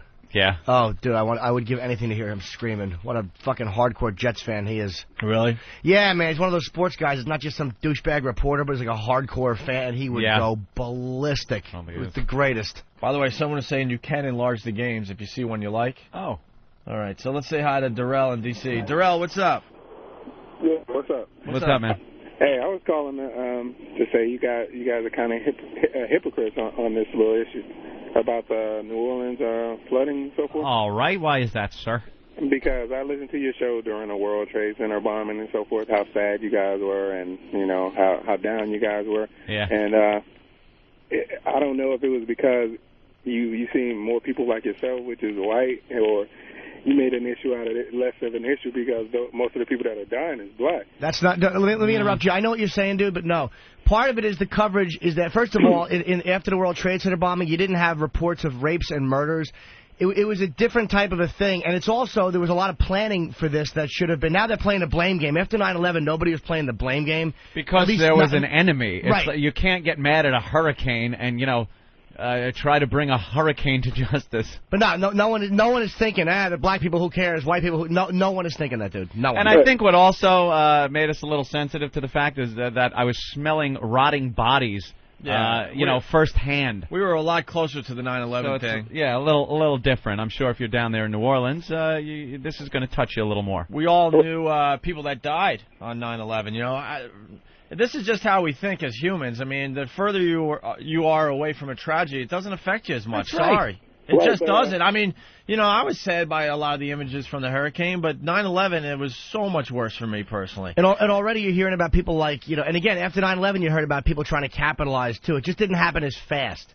You know, when there's a hurricane or some earthquake on the other side of the world that kills 1,000, every once in a while you'll see that in the paper, like 1,000 dead from an earthquake. You give it like maybe 30 seconds, like, oh well, let's see what the Jets did last night. Oops. Because you're so far away from the actual tragedy. It's just the reality of those things. So, dude, how come you don't think we're handling it right? Because I mean, we were screaming about how horribly the government was responding, and we're doing stuff to try to raise money for the people. I'm not sure what you're saying. Right, but you're making fun of the mayor. The mayor of New Orleans is dude. He sounds like an idiot. Dude, Come on, those quotes are awful. He's not being correct, politically correct with some of the things he says. No, it's not PC. Go ahead. Yeah, but once a state of emergency is declared, the government and FEMA takes over and they move in and mobilize troops and things like that within those areas, like they do in Florida. You're probably right. If you know within Florida, I mean, I work with some of those guys, and we actually went down to Florida during their hurricane, and we get a 24-hour notice and a plane ticket before the time. So during this, they were denying people and nurses to go down there because they haven't received the proper authority to go. FEMA was atrocious. We smashed FEMA. And the only reason we're making fun of the mayor is because of his quotes. He said those goofy laws. He's not coming off sounding like a guy who should be leading you post-tragedy. Yeah, Giuliani was quoting Churchill during 9/11. Yeah. And this guy's going, those goofy laws. I mean, come on. But bull crap. Huh? 10 city square block. This is the entire city. Yeah, but you have and to... the reason why the body count is going to be so low is because most of those bodies are washed out to sea. You think? They're washed out. Maybe some of them. All right, maybe some of them. I don't know about that. They'll still get an accurate body count. They don't need. They have a body count in the World Trade Center. A body count means total dead. It doesn't mean physical bodies. So they'll get the body count. I mean, like the World Trade Center, they didn't recover a lot of the bodies, and they still know how many people died. It's just a figure of speech. Yeah, and most of the bodies are going to be found in the houses because people at least got off the streets at the last minute. I mean, there's some that didn't make it. You're right, but the majority of bodies are going to be found in buildings. But most of the people that stayed there were either homeless or very poor. So homeless people, I'm pretty sure nobody's going to know where they have no family. Well, they have family, but nobody knows where they are. Some. So, do we really care about the homeless? Just a question. Obviously today. not. Just a question, not a statement. Do we really care? Seriously. I see them in New York all the time, and people are just bothered by them. Yeah, they don't feel sorry anymore. They're just bothered. Like, why are you in my way? Why? I mean, I'm just pointing out some facts, man. I mean, like we all like to think we're do-gooders and we have a heart, but the reality is, I see it in New York all the time. These people are just in the way. But the facts are, we smashed FEMA. We felt we definitely were furious at the way the government was responding in New Orleans. Yeah. We're talking about the way the mayor is being quoted and the things he's saying. Look, let's be honest. They don't sound particularly mayoral. Right, but I can understand why he's doing it because it's frustrating. Hey, a big quote from the president just hit the TV. I swear it's a real quote. It says Bush wants to find out what went right and what went wrong. Yeah. That's his quote this morning. Yeah, that's just what he does. But I mean, like I said, we work with my company works with the government with disasters and setting up communications back to those areas. Yeah. Anytime there's an event in Florida, it's automatically done. It's a done deal. Or any major city or any city, when they declare a state of emergency, we're always there. But just so happened on this case, there's happened to be a lot of black people there that I think it's nothing happened. I think it's more an impoverished thing than a black thing. It just so happens that most of the impoverished down there are black. No, I mean, it's a poor area. The help is going to go into poor areas a lot slower than it is in a wealthy area. That's just the way this country works. Right. If it happened in Kentucky where there's a poor white area, help wouldn't be slow. It happened in Mississippi and I think it would be slow because the slow. resources just aren't there. It's a poor area. Okay, in Mississippi and Alabama, the resources wasn't slow. We had 10 guys that went out there for Mississippi, and they went there before they went to New Orleans. I think they were 3 days late. The government 2.5 to 3 days late. You got to give them a day or two to get things down there. I don't think anybody realized it would be as bad as it was. And local government down there was atrocious. I'm sorry, the mayor and the governor did not handle things as well as they should have, and the federal government didn't either. But you can't just throw it all on the federal government. Like I was originally saying, it was all Bush. But then the more you hear about the things they could have done, the more you realize, all right, they dropped the ball too. Right, but once they issue a state of emergency, the government issues that. The state government doesn't have any control over that anymore. The government takes over. That's why they issue that. Well, they were atrocious too. They set it up. That's what I'm saying. 24 hours before. All right. So that's what I'm saying. They didn't set up any buses. They knew that the state itself didn't have enough buses to bus these people out. That there were going to be people left, and they sent no one. They didn't mobilize any helicopters within the area at certain Air Force bases, like what they do within Florida when national disasters hit there. All right, Darrell. You made your points today. Thank you. Bye, Darrell. All right, thank you. There he goes, Darrell from D.C. Adam in New York, what's up?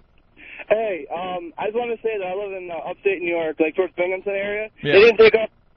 Yeah, they didn't take off the Saints game, so I don't know. Maybe it was just like Metro New York or whatever. But well, it happens in every big city, though. They're knocking off the 1 o'clock game for the 4 o'clock game. I think a lot of people could relate to what we said. It's a pain in the ass. Yeah, I mean, it was a hell of an ending, though. I saw it live, and I was like, hell yeah, man. All right. For the Saints, definitely. But also, I want to rip on your Jets because they definitely sucked ass. Thanks, Adam. Yeah, the Cowboys ruled. They won. That's my team. They kicked their ass. Good point, sir. All right, let's get back to this from 60 Minutes. Flood wall expert talking about the New Orleans situation. We learned something that surprised us here. Yes. Despite what you've been hearing, not one of New Orleans' levees failed.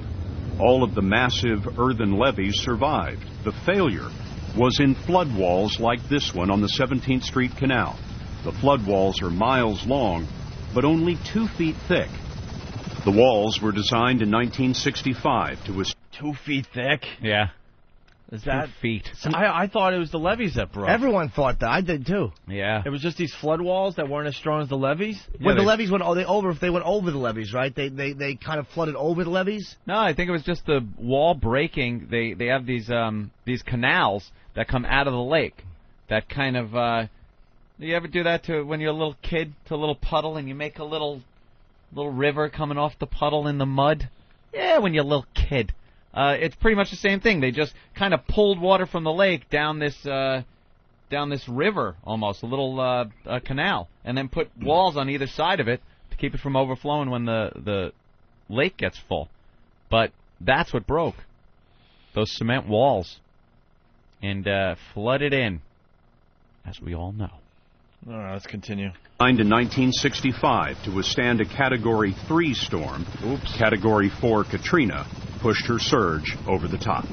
What could have been done before now to prevent this from happening? I don't know. I don't think...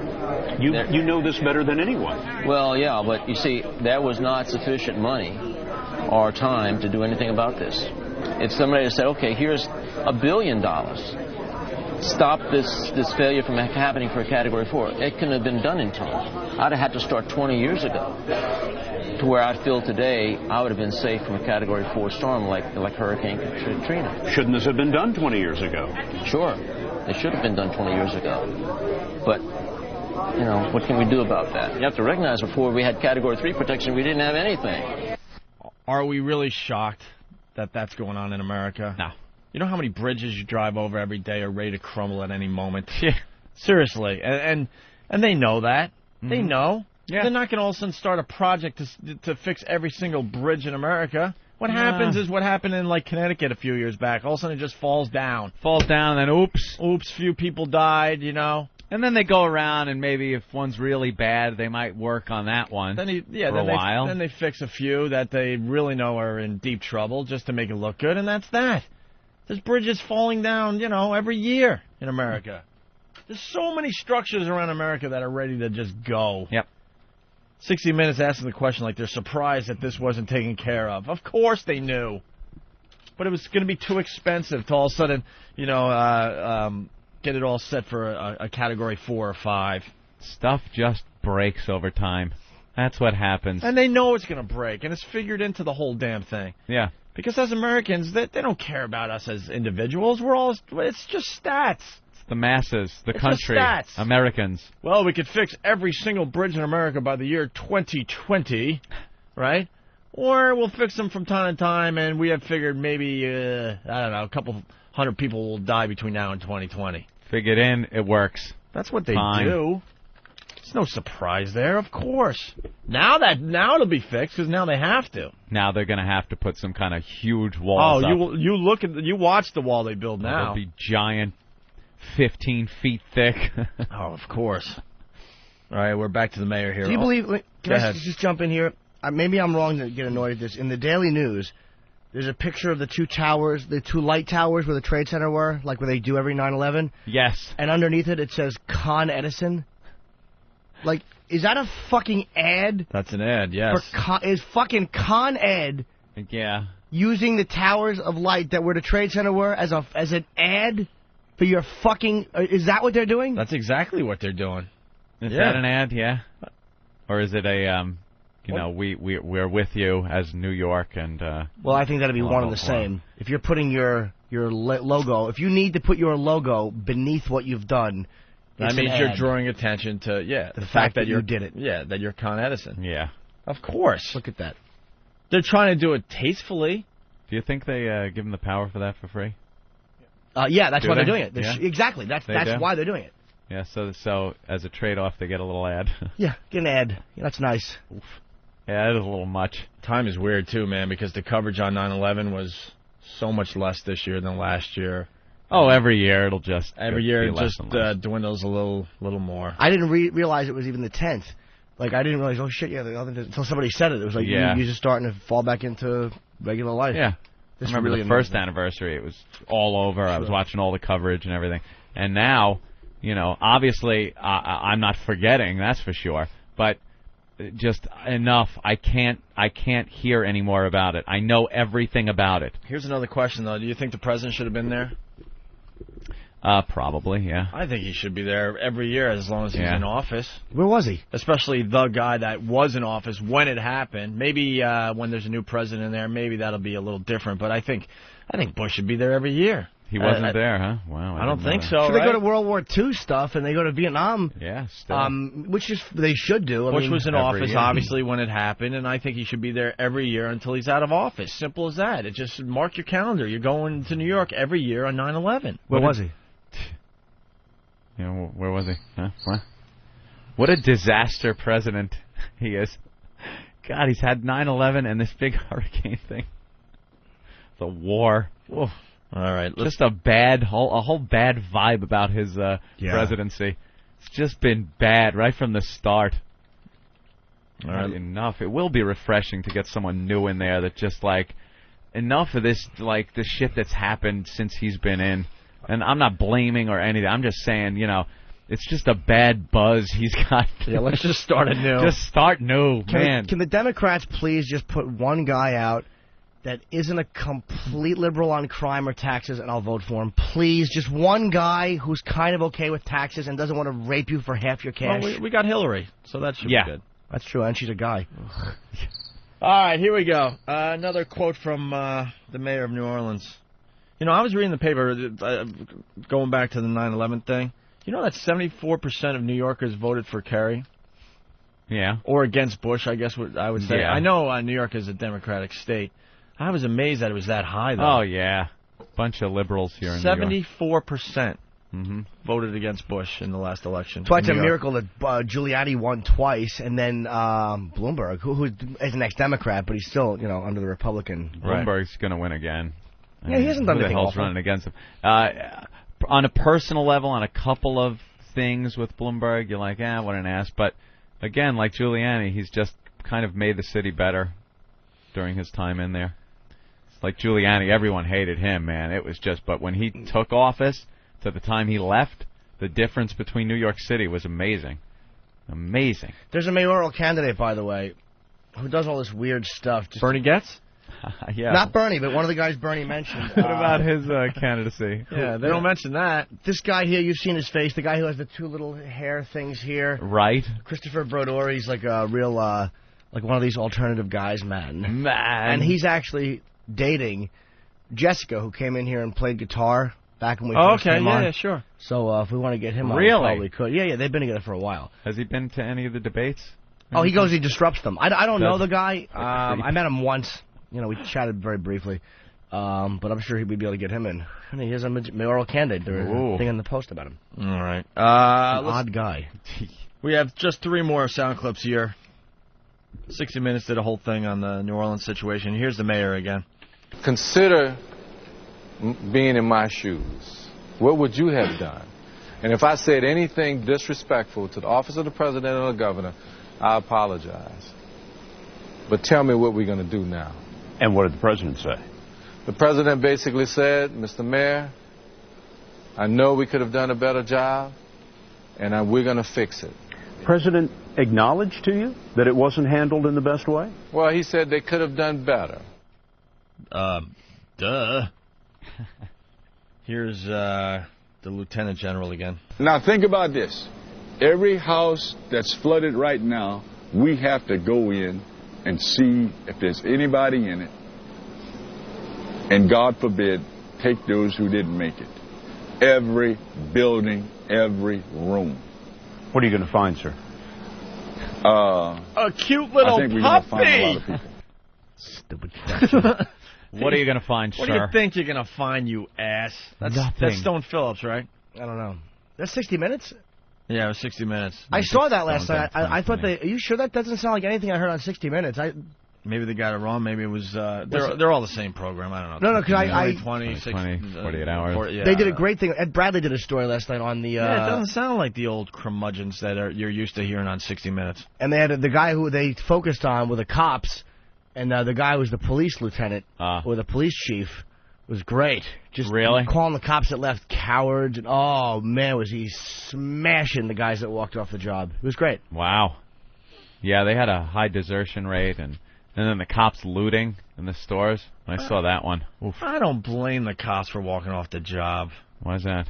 Because they had to worry about their own asses. I know, but they didn't have houses to go to. When you take that oath, they had to worry about their families. You're taking that oath. You have to fulfill your duty. It's more than just a paying job. It's not like you work at the deli counter. I don't blame them. You said a few times that every man for themselves. You got to take care of your own and your family and stuff. You want these cops going down to the French Quarter or where have you, when they don't even know if their own families are safe. When you take that job, it's like the people that join the army to go to school. And then they are upset and worried and everything else when a war kicks up. Sorry. It's not like you just signed on for a student loan. But the reality is they're going to desert. They're just going to. But you're not supposed to. I get that. And it's not just like the average Joe. This is a laugh question, but you're a cop down in New Orleans. You have a family. Yeah. 2 things that would never happen. Right. And all of a sudden this hurricane hits. You're staying on the job? I wouldn't. Wouldn't you at least make sure your family's okay, get them to an aunt's house or get them out of the area, and then maybe go back on the job? You know what? You're showing up to work knowing that your family's still officially not safe. When you take these jobs, you have to realize that that's part of what might happen, and that should be part of your decision to take those jobs, and that's why I would never take that job. I'm a every man for himself guy. Oh man, Ant would just run over kids if he had to. When I get Ant would get in that big gas guzzler of his and just plow people down to get out of that area. When I get on a plane and I look at the exits on the plane, I'm not looking at which way I have to go. You know how they talk about the aisles will be lighted and you step out and get this aisle. I look at as the crow flies from where I am to the door and who I'm going to have to run over the top of, over the seats, to get to that exit. And I will look at women, elderly, and children and plot out my route over their fucking heads to get off of the plane. Here's how you sum it up. I agree with the police chief. I would have behaved like the deserting officers. Yeah, I know. We didn't even... He's right, and yes, I would have done exactly what they did. The same thing. What? Oh, no. What's something funny over there? Jesus. Yes, Jimmy? This can only mean one thing. Jimmy's gotten to the comics, Anthony. Oh, look at that. Jimmy has made it to the comics. Dude, I know it's a I gotta serious explain. I gotta explain to people. We start the show. Jimmy starts reading the newspaper. He did the Con Edison thing a little while ago, and he finally got to the middle of the paper. And I guess you've seen a few comics you like. It sounds like a couple or a real hoot. This one here, it's Marmaduke, and he's walking in, and he looks like he's been drinking or whatever, and the guy who's opening the door goes, I suppose you'll be sleeping in late tomorrow morning. Well, I have to get up for work.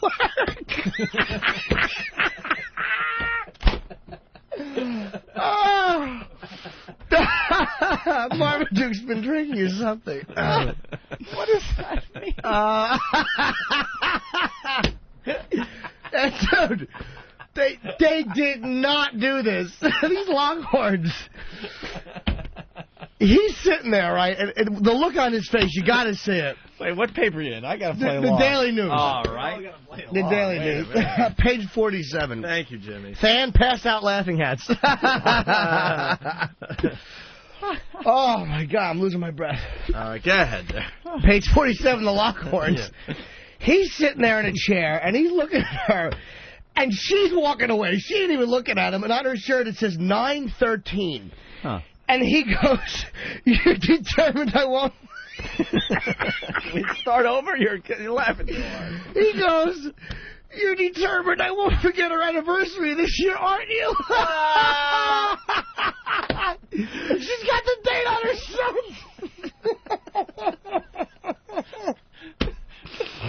Oh, I'm absolutely crying. Always hysterical. Oh, my God, I can't read these when we're not on break. Wow.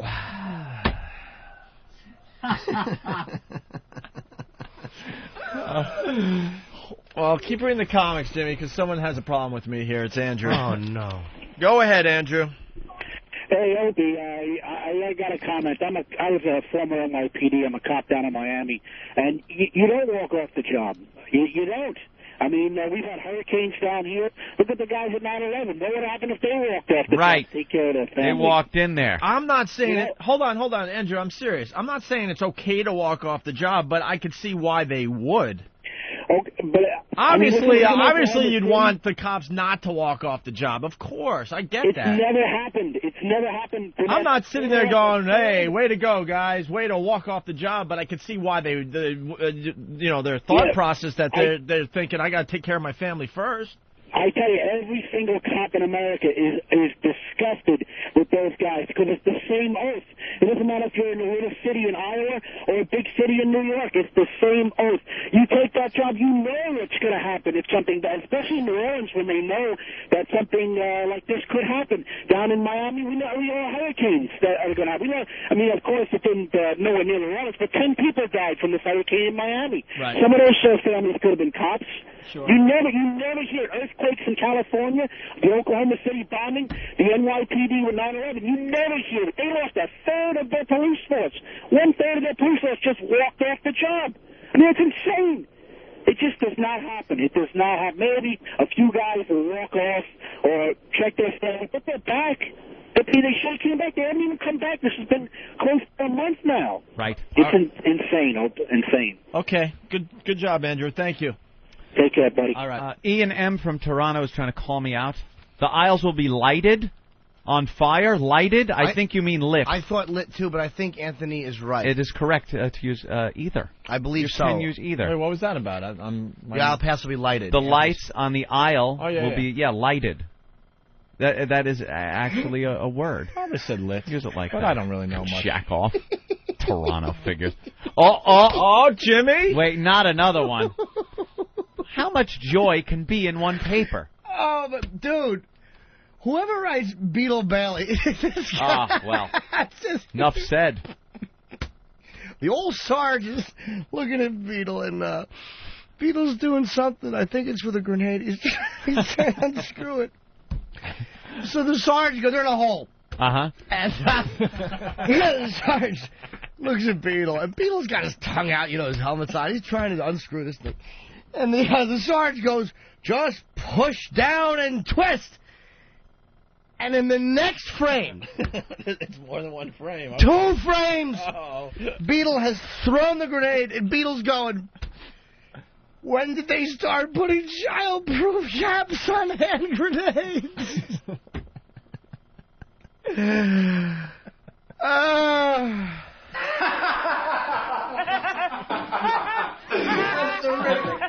That's terrific.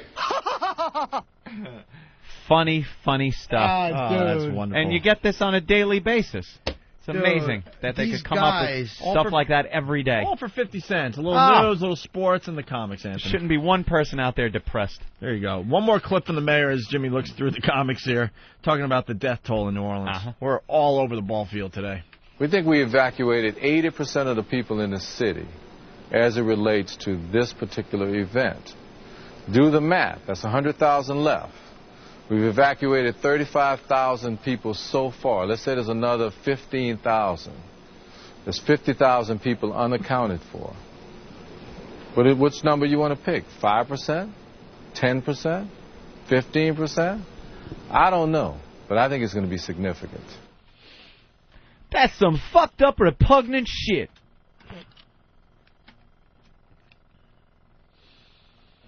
Well, they seem to be pulling it together now. It's going to be a lot lower than the 10,000 they originally feared. It's still, obviously a tragedy. Anthony's, okay, so we're going to move on here. The Hurricane Katrina thing. We got our auction going on, okay? You go to opieandanthony.com. The link is there. There are a bunch of items that are ending within the hour, Anthony. Uh-oh. Final bids coming in for the Opie and Anthony Dick Cavett Show Rock Icons DVD autographed by Dick Cavett. If you want to bid on that, you only have like 19 minutes left. There's a couple of those. There's some WWE stuff autographed by John Cena and Chris Jericho and Triple H. All that's going away within the hour. So if you want to make some final bids on those items, go to opieandanthony.com and click on the link. All the proceeds will go to the victims of Hurricane Katrina. Wow, really? The auction is just shy of $32,000 so far. And we're going to add more items today and the rest of the week. Yes, Jimmy. Can I ask an honest question? Is there anybody that actually, just laughs through all these? That actually reads it and laughs? I have to ask what this means. All right. This is called For Better or Worse. Uh-huh. And it's 2 women hugging. It's a daughter and her mom. Daughter's an adult, the mom's an adult. Okay, it's hot already. Of course it is. Getting hotter. And they're standing by a car. There's luggage. Obviously, one of them's getting ready to leave. Thanks for everything, Mom. We've had a great visit. And then the daughter says, you sure you'll be okay driving all the way home alone? And the mom says, I'm sure. And the mom says, I have food, water, a full tank of gas. And the daughter says, what about music? I'll get some. Let me act it out. What about music? I'll get you some music. And then the daughter says, here, I guarantee these will keep you awake. She's handing the mom some CDs. Uh-huh. So now the last frame is the mom's driving, and out of the speakers you hear, thump, boompa, thud, biat, boomp. And then click, and then the mom says, but only if I listen to them. Right. Yeah. See if she could tolerate the music. She can't take the music. Would have kept her awake. Thump, boompa, thud, biat, boom. I love that song. That's fantastic. Thump, boopa. Thump.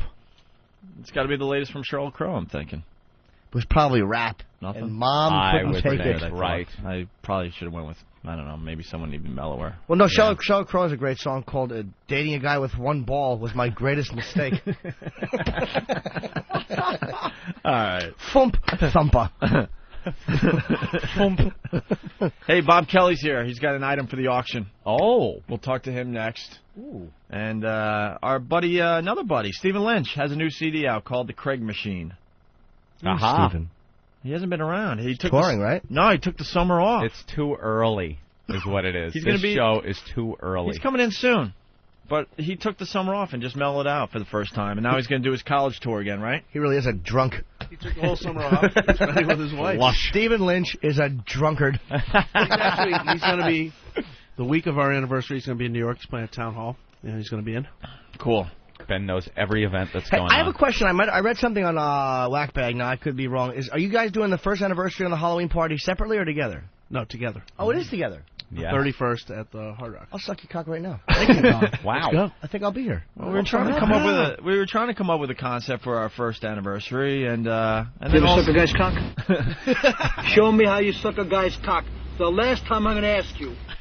And the actual anniversary is too close to Halloween, and we want to do this Halloween thing. It was a concept Ant and I thought of years ago, and we're finally going to do it. Halloween party, but you got to show up to the party with a costume that has something to do with the Opie and Anthony show. Something to do with the show. It doesn't necessarily mean... So the costumes will be a lot different than any other party you would go to. It doesn't mean someone from the show, although it could be, but it could be anything. I'm hoping to see somebody dressed like Grady from The Shining. Wow. See, that would be something that has something to do with the show. It's going to be a lot of inside stuff. Right. Connor Peterson. Yeah, Lil Connor. Some of the costumes you're going to be walking around going, you're not going to get it at first. Yeah, you got to figure it out. And then you're going to be dying. It's going to be a lot of fun, and we're going to have cash prizes for the best costumes and stuff. And some of them are just going to be mean. Like here's what's going to happen. Some guy is going to walk in with a white T-shirt with 5 circles on it and a glub glub written underneath it, and you know what? I'm going to howl. I'm going to get it, and I'm going to howl. So October 4th is our first anniversary at XM. So that day we'll go, hey, wow, look at us. And I'll call in. And Jimmy will call in from L.A., we'll laugh, and we'll say, wow, that was a wild year. Woof. Hey, here's some audio from our first show. I don't know. Ooh. But then we'll have the real celebration on Halloween. We'll really we'll blow it out big time. I need a costume. Yes, you do. By the way, Halloween, October 31st, my birthday. Oh, happy birthday. Not yet. Ugh. Not yet. Jesus. You are an ass. So Stephen Lynch, he didn't know. Good friend of the show, has a new CD out called The Craig Machine. Why don't we try a track here called Baby? For my little girl.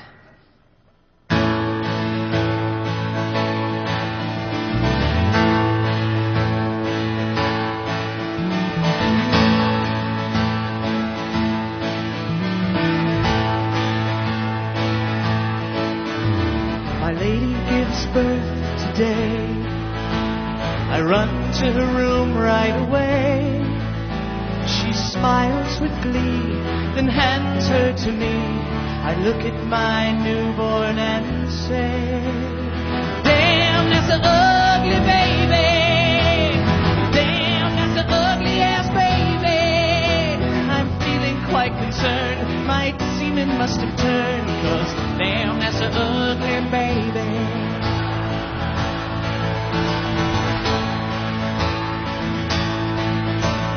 Can't believe this came from me. Think her mom did too much LSD. She's skinny like a twig, at least her nuts are big.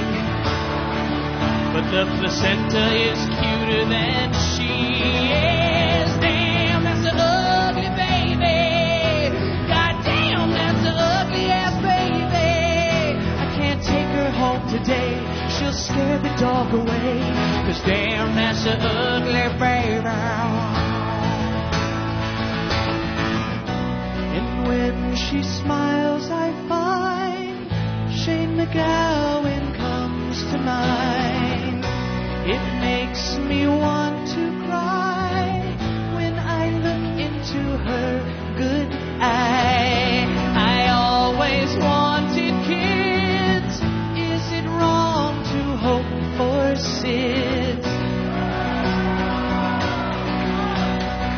Fuck you, it's my fucking baby!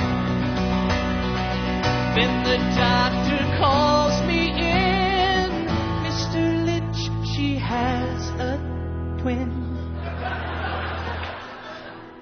Damn, that's a good-looking baby. 1 for 2 on the good-looking babies. I almost start to weep. Now this one we can keep, 'cause that was an ugly-ass. Damn, that's an ugly baby. Come on, everybody, sing along. Damn, that's an ugly baby. Sing, fuckers, come on. Damn, that's an ugly baby. Woo! Damn, that's an ugly baby. She's got 1 good tooth and 1 ear and 1 eye, and thank God just 1 nose, but it's on her left thigh. Now, doctor, I'm asking you, guy to guy, would a really, really, really late term abortion still fly? Oh no, my baby, not me. I don't want no ugly baby. I said, damn, that's an ugly baby. Damn, that's an ugly ass baby.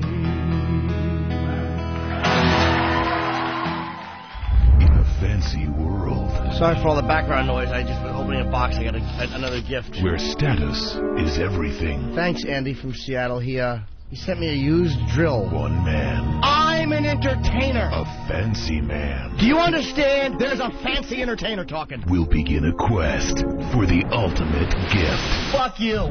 The Drill Diva. Anybody have anything lighter, like maybe a fucking bowling ball with 2 lead shoes? When a regular gift is out of reach. How about just some pictures of vaginas and some pornography? Right. And the gift he gets is unacceptable. For your needs, you should have a cordless drill in your house. Well, come on, what do you want? I want a new drill. Dude, you don't appreciate shit, huh? I want a cordless fancy drill, boy. The Drill Diva took my breath away, says Eric Nagel. Think about how I feel, hoping I have a new cordless gift and seeing that cumbersome cord. And Ben from Boston raves, wahahaha, dude. You want me plugging a cord in like you have to? You've never seen a spoiled brat hissy fit like this. You don't deserve to sit there. Shut your dumb Italian mouth. I'm talking, boy. The Drill Diva, coming soon. Jimmy, you're a cock. Fuck you and fuck your mother. What do you think of them apples?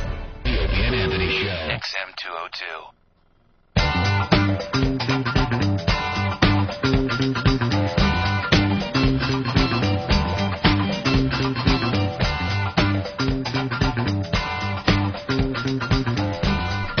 Be a Ben too.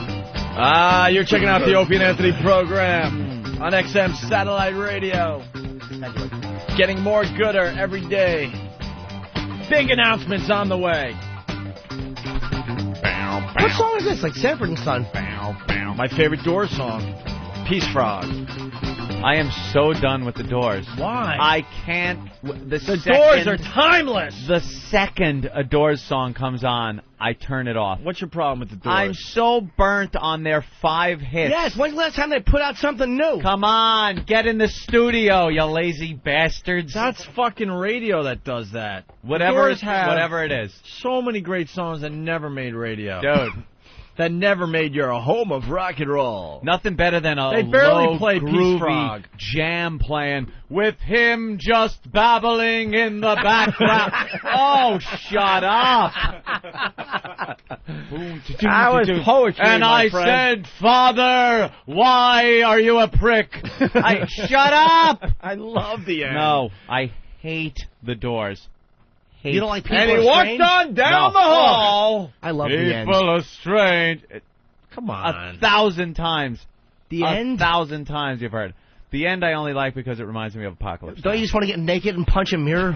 Maybe that's... Have a fight with a mirror. Naked. All bleeding. We're going to kill 10 minutes with the Doors. This is the end. On your home of rock and roll. Oh, God. You could go on forever. The Beaver. There's the post, Opie. You got to hit the post. No, I don't know how long this Opie. one is. I never had to play this on regular radio. You kidding me? Wait, we got to listen to the I was opening. too busy playing 2 times. Love me 2 times. This is the end. Wait. Oh, it goes on Listen forever. to the drumming. John Densmore, the most bitter member of the Doors. He did nothing for this band. Listen to him. It's a paintbrush. Listen to him. Yeah, a little bit. Wow, that's hard to do, John. Ooh, Jingle Bells. I like that. That's Jim. He wouldn't even let John Densmore do that. Really? Hey, this is Ben. It's Ben. Hey, this is Ben.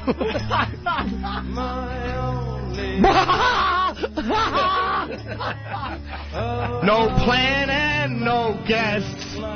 It's Ben. Keep that huge cock away from my rear end. I'm doing coke again.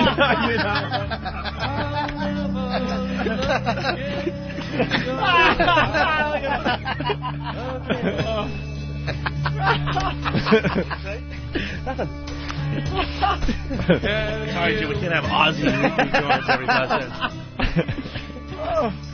I wish I had more time to think about that.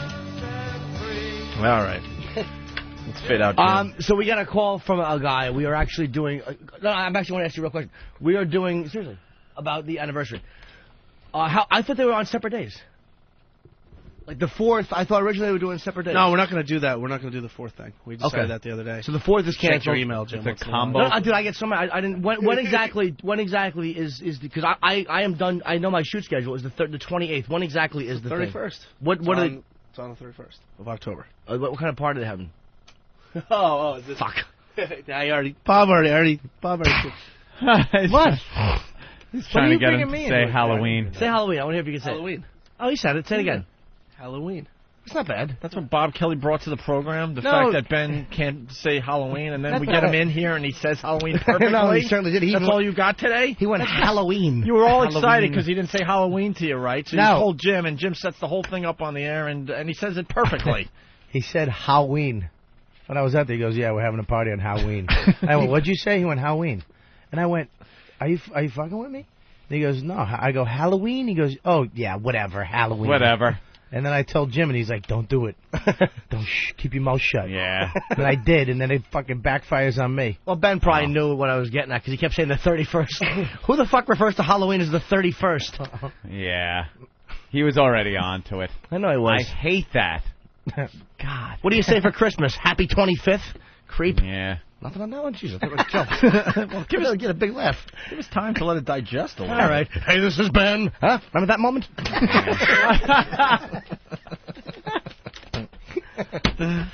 Bob, you brought in something for our Opie and Anthony auction? Yeah, man. I brought in a couple little things. Oh, look the what big... What kind of bag is that? This is called I'm fucking gay bag. Wow. This is a nice Puma bag. That's a weird bag. What color? What blue is that? You Is gotta that be periwinkle? You got to be either black or gay to be carrying that bag around. And I'm neither. No. Well, that's the problem. But this is electric blue, Anthony. Is it electric blue? Yeah, if you were What's it looking say on the this photo. side? This right here? Yeah, I really can't read that. Hold my hand, man. I don't know. Shattenboxer? Shattenboxer? Wow. Shattenboxer. Nice talking to you. All right. I don't know what that is. All right. Items for bid. All right. First off, we have. I Big brought reveal, some, Anthony. The big reveal. I brought, live on our show. Ooh. Oh. 6 CDs. Cool. Which you'll make around, Yeah. $1.80. Oh, no, you'll make some money on those. You'll sign them, right? Yeah, of course. Yeah, I'll sign them. I got a too. couple of Wait. Your CD, Bob? Yeah. Okay, good. And I got this, which is cool. Brought this in, signed by Jim Norton. This is the Yellow Discipline Tour. Signed by Jimmy Norton. Yeah, he actually made me and Keith wear these. Yeah. Around our necks. As All his openers. access. Kenny made laminates, and I made him and Just Keith so you wear can them. just so you can get around backstage, you know. And they're not even kidding. They wouldn't let us back at certain places, and we're on the freaking show. It says all access, and he they made wouldn't us let wear you- this, yeah. and then he signed them on the back.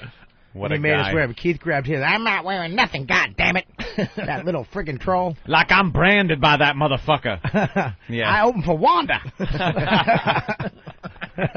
And I got this too. The original Colin Quinn show on NBC. Wow. I collect these passes. Remember that? Yeah. So this is this you'll never get this. This is an item. Yeah. Right here. Yes, that is. I'd like to bring this on the Very Antique rare. Road show. Find out how much this is worth. Yeah. There's only 3 episodes done live on NBC. You guys remember? And of course. Then of course NBC made a terrible mistake and didn't pick the show up. Right. So I figured maybe Colin can sign this, or we could, whatever. All right. And then I got. Good one. I got this. Oh, boy. See, The that's Mac Daddy. the item. Come on. I brought in my. What the fuck is that? It's a tissue that was used to nothing. I coughed into it a few times. It's just a little snot. Relax. It's like an airborne Ebola virus.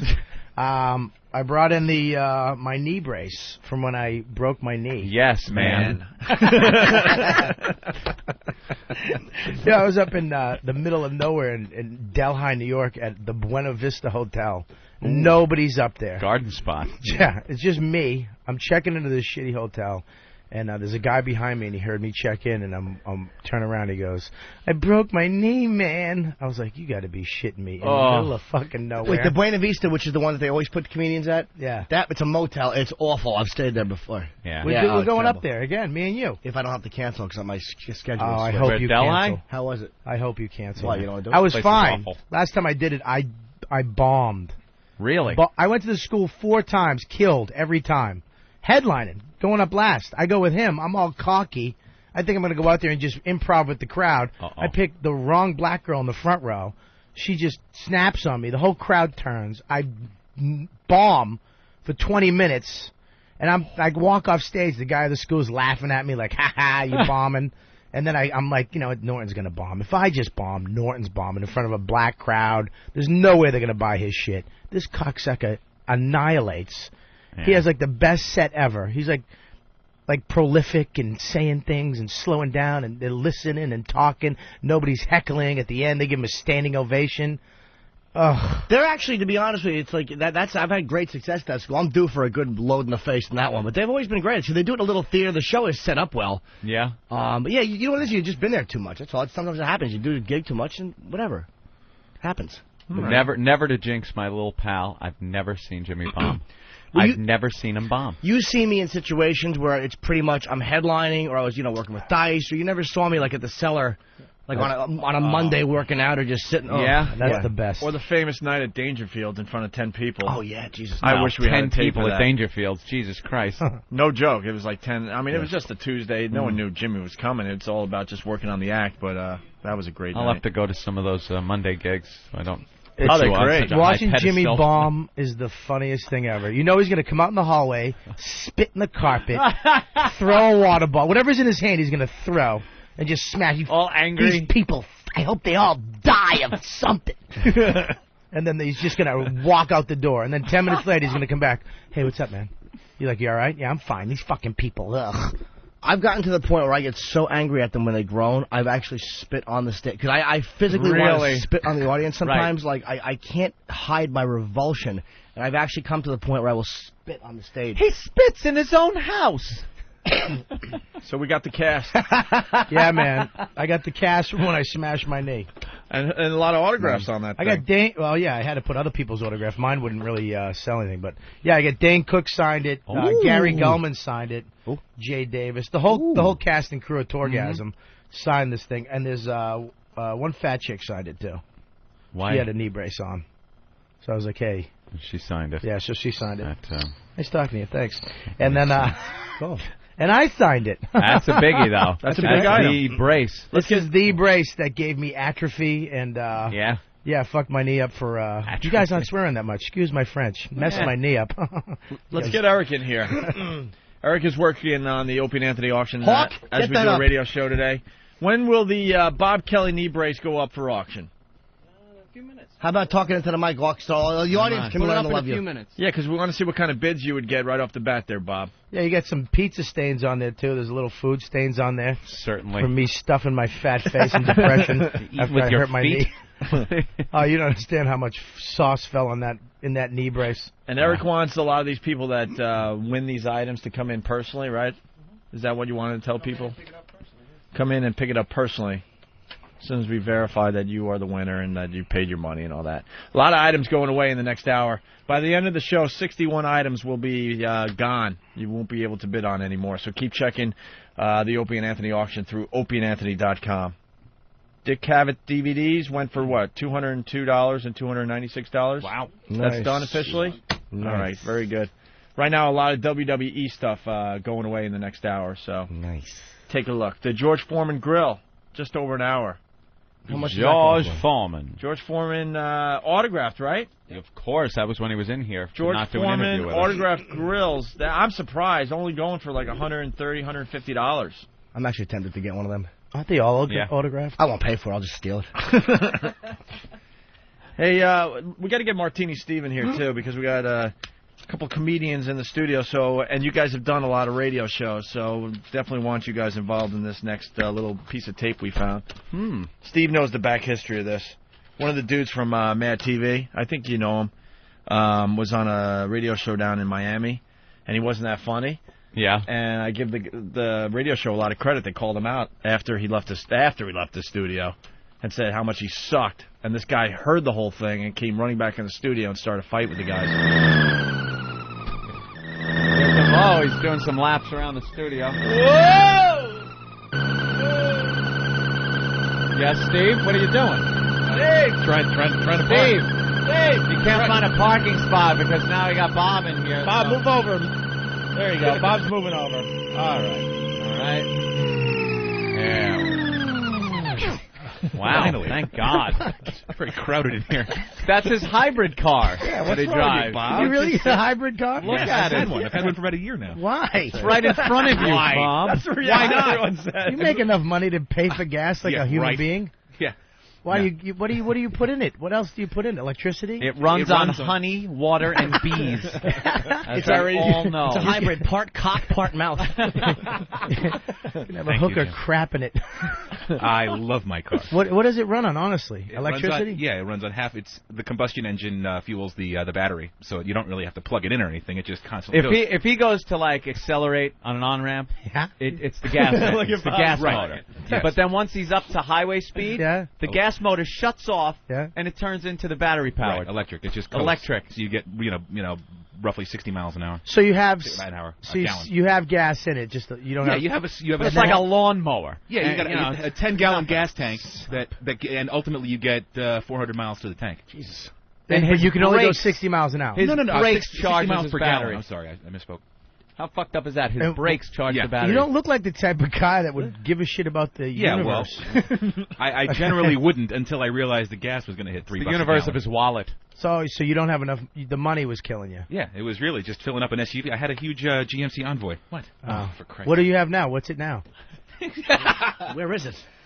What Enough. What is it now? What is it called? What, the Your car I have yeah, now? yeah. The Toyota Prius. Yeah, they, Prius. They have the faggiest names for those Prius. hybrids, too. A Prius. Prius. It's the Toyota I'm driving Prius. a Prius. I'm driving a Toyota Prius. It's kind of like penis. Almost. But not as cool. They would definitely sell more if they had a manly name for the damn thing. Look, they're coming out with the Highlander. Jimmy. Don't be shy. Just talk. The Highlander. Jesus. All right, fine. Get it over with. There's nothing There's I nothing got going a on picture down of there. his penis. No, There's just a nothing. shirt. There's Prius. no bulge there. I know, Not at there all. really isn't. That's what you should call your penis, the Prius. You can't see it, but it's there. Why did I walk in here? You didn't. You drove it on your Prius. All right, so what's up with this Miami classic rock station? Aries Spears, who's on Mad TV, was on the what is it, Ron and Paul show on Big 106, and I guess they didn't really like his performance. He didn't do any impressions, and he wasn't really funny. So after he walked out of the station, they started bashing him on air, and he heard it in the car and came running back in and picked a fight with them on air. Aries Spears, I haven't seen him many, many years. I remember when I was doing open mics at a place called Arbajohn's in, what was it, New Jersey. It was right around where I lived, East Brunswick, some, hotel that had a bar. And Aries' mother would bring him in because he was young. He's from North Brunswick. I think he was like 16 or 15, so he couldn't go in by himself legally. So his mom would bring him in, and he would do open mics. How'd he and do stuff. it, like 16? He was funny. He did Yeah. impressions. I mean, back then, again, I was new and he was new. We started, I think I'm a little bit before him, but not much. And I haven't seen him. Last time I saw him was when I bombed in East Orange after the Rodney King beating. I did a black crowd after the Rodney King beating, and it was... Whoa. It wasn't like... I was just awful, and I wasn't ready to do that kind of room. And then Bob Levy goes on and starts destroying until he sees a black cop, and he goes, why don't you take a nice stick and hit yourself with it? And he lost, and then he lost the crowd. Oh, that drunk Bob has balls. What an ass. Oh, he has balls. That lost the crowd? Yeah, but Aries went on. Bill Bellamy was hosting. That's the last time I saw Aries Spears. That's whatever, 10 years ago. And I guess he went on this show and didn't perform. Does he do well on Mad TV? I don't know. Yeah, he does. I've seen Matt. He's the black dude, right? Yes. Yeah. He's pretty funny, man. He's does pretty funny Shaq. It's like Shaq. He does MC Hammer and does that Whitney Houston and Bobby Brown thing. He's kind of funny. Yeah. I met him one time at the Carolines. It's kind of weird though. It's like he's kind of cool. You know what I mean? You meet a guy like that. Hey, what's up? You know, he was like he almost like a rapper. Yeah, What's he up, doesn't man? want to be wacky like a comic. Yeah. He wants to have the cool rock star attitude. Now, I want to know if these guys in Florida, because Dan Natterman had a problem where he went on a station like this, bombed, didn't do well, and then they trashed him when he left, and so Natterman called in. And I've heard the tape online. It's really funny because they smashed him. But again, you know how it is. You're in a no-win situation when you're calling from the car. I'm like, Dan, why did you call? He's like, I was angry. He has a problem. Dan's a fucking problem. And he actually threatened. He said something about he wanted the building to blow up, or he said something really terrorist-oriented. Oh, Jesus. Maybe one of the interns could find that online. When are we going to get Dan in here? I wanted to have him in. I got his...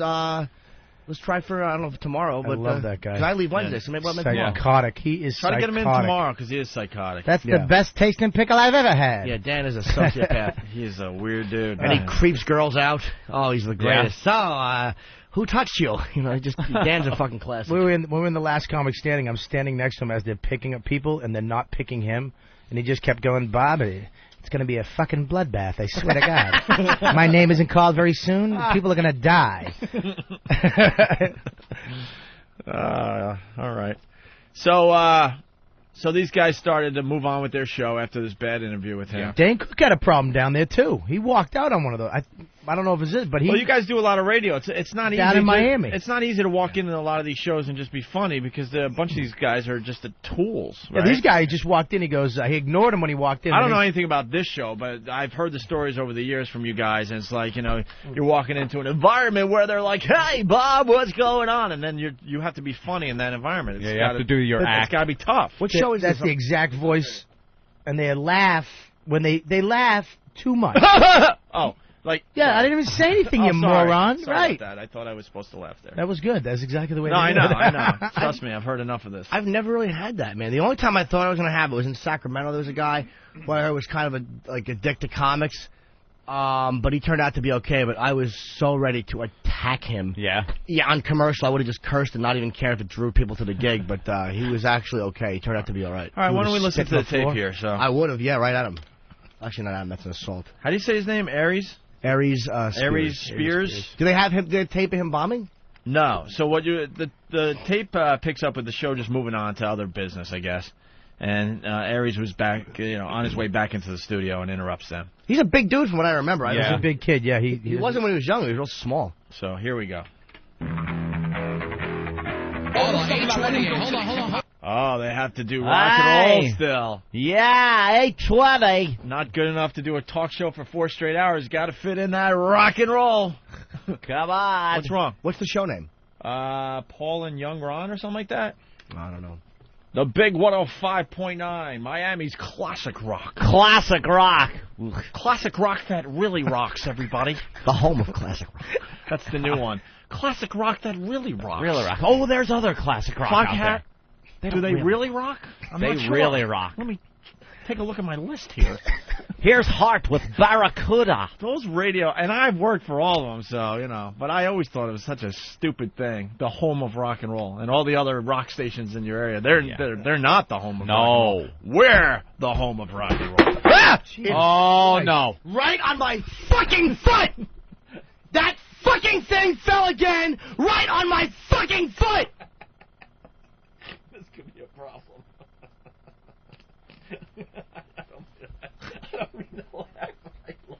I just love shit like this. I can't tell you how many times last week I asked for this to be fixed, and it just fell on my fucking bad foot. I have a foot thing on my foot, and it just fell on it. Don't laugh. I'm trying. He has a foot thing on his foot. He has a foot booty. thing on his foot. He's got one of Why did that fall he's got again? one of those Why bad- did that fall again on my Again. bad foot? He's got one of those bad foot boots. Dude, I got a boot on my foot because I have tendonitis, I have arthritis, and I have ligament damage. He's got old man foot. And right on my goddamn foot. That's the third Third time time. that fucking thing has fucking fallen. Third time. Holy shit, is that aggravating? Anthony and Jimmy very serious, and me and Bob can't stop laughing. Oh. It should not have fallen again. Right on my foot. Holy shit.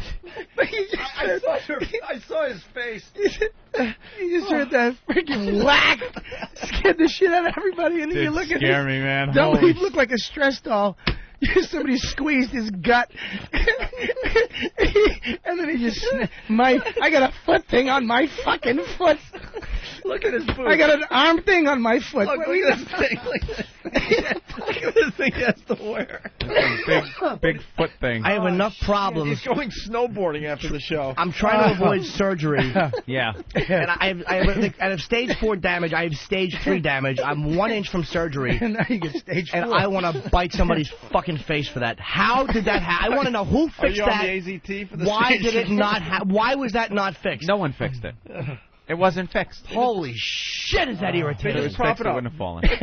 How big was the thing that fell, though? It's this big. It's a piece of. What it's is it? solid, and it falls.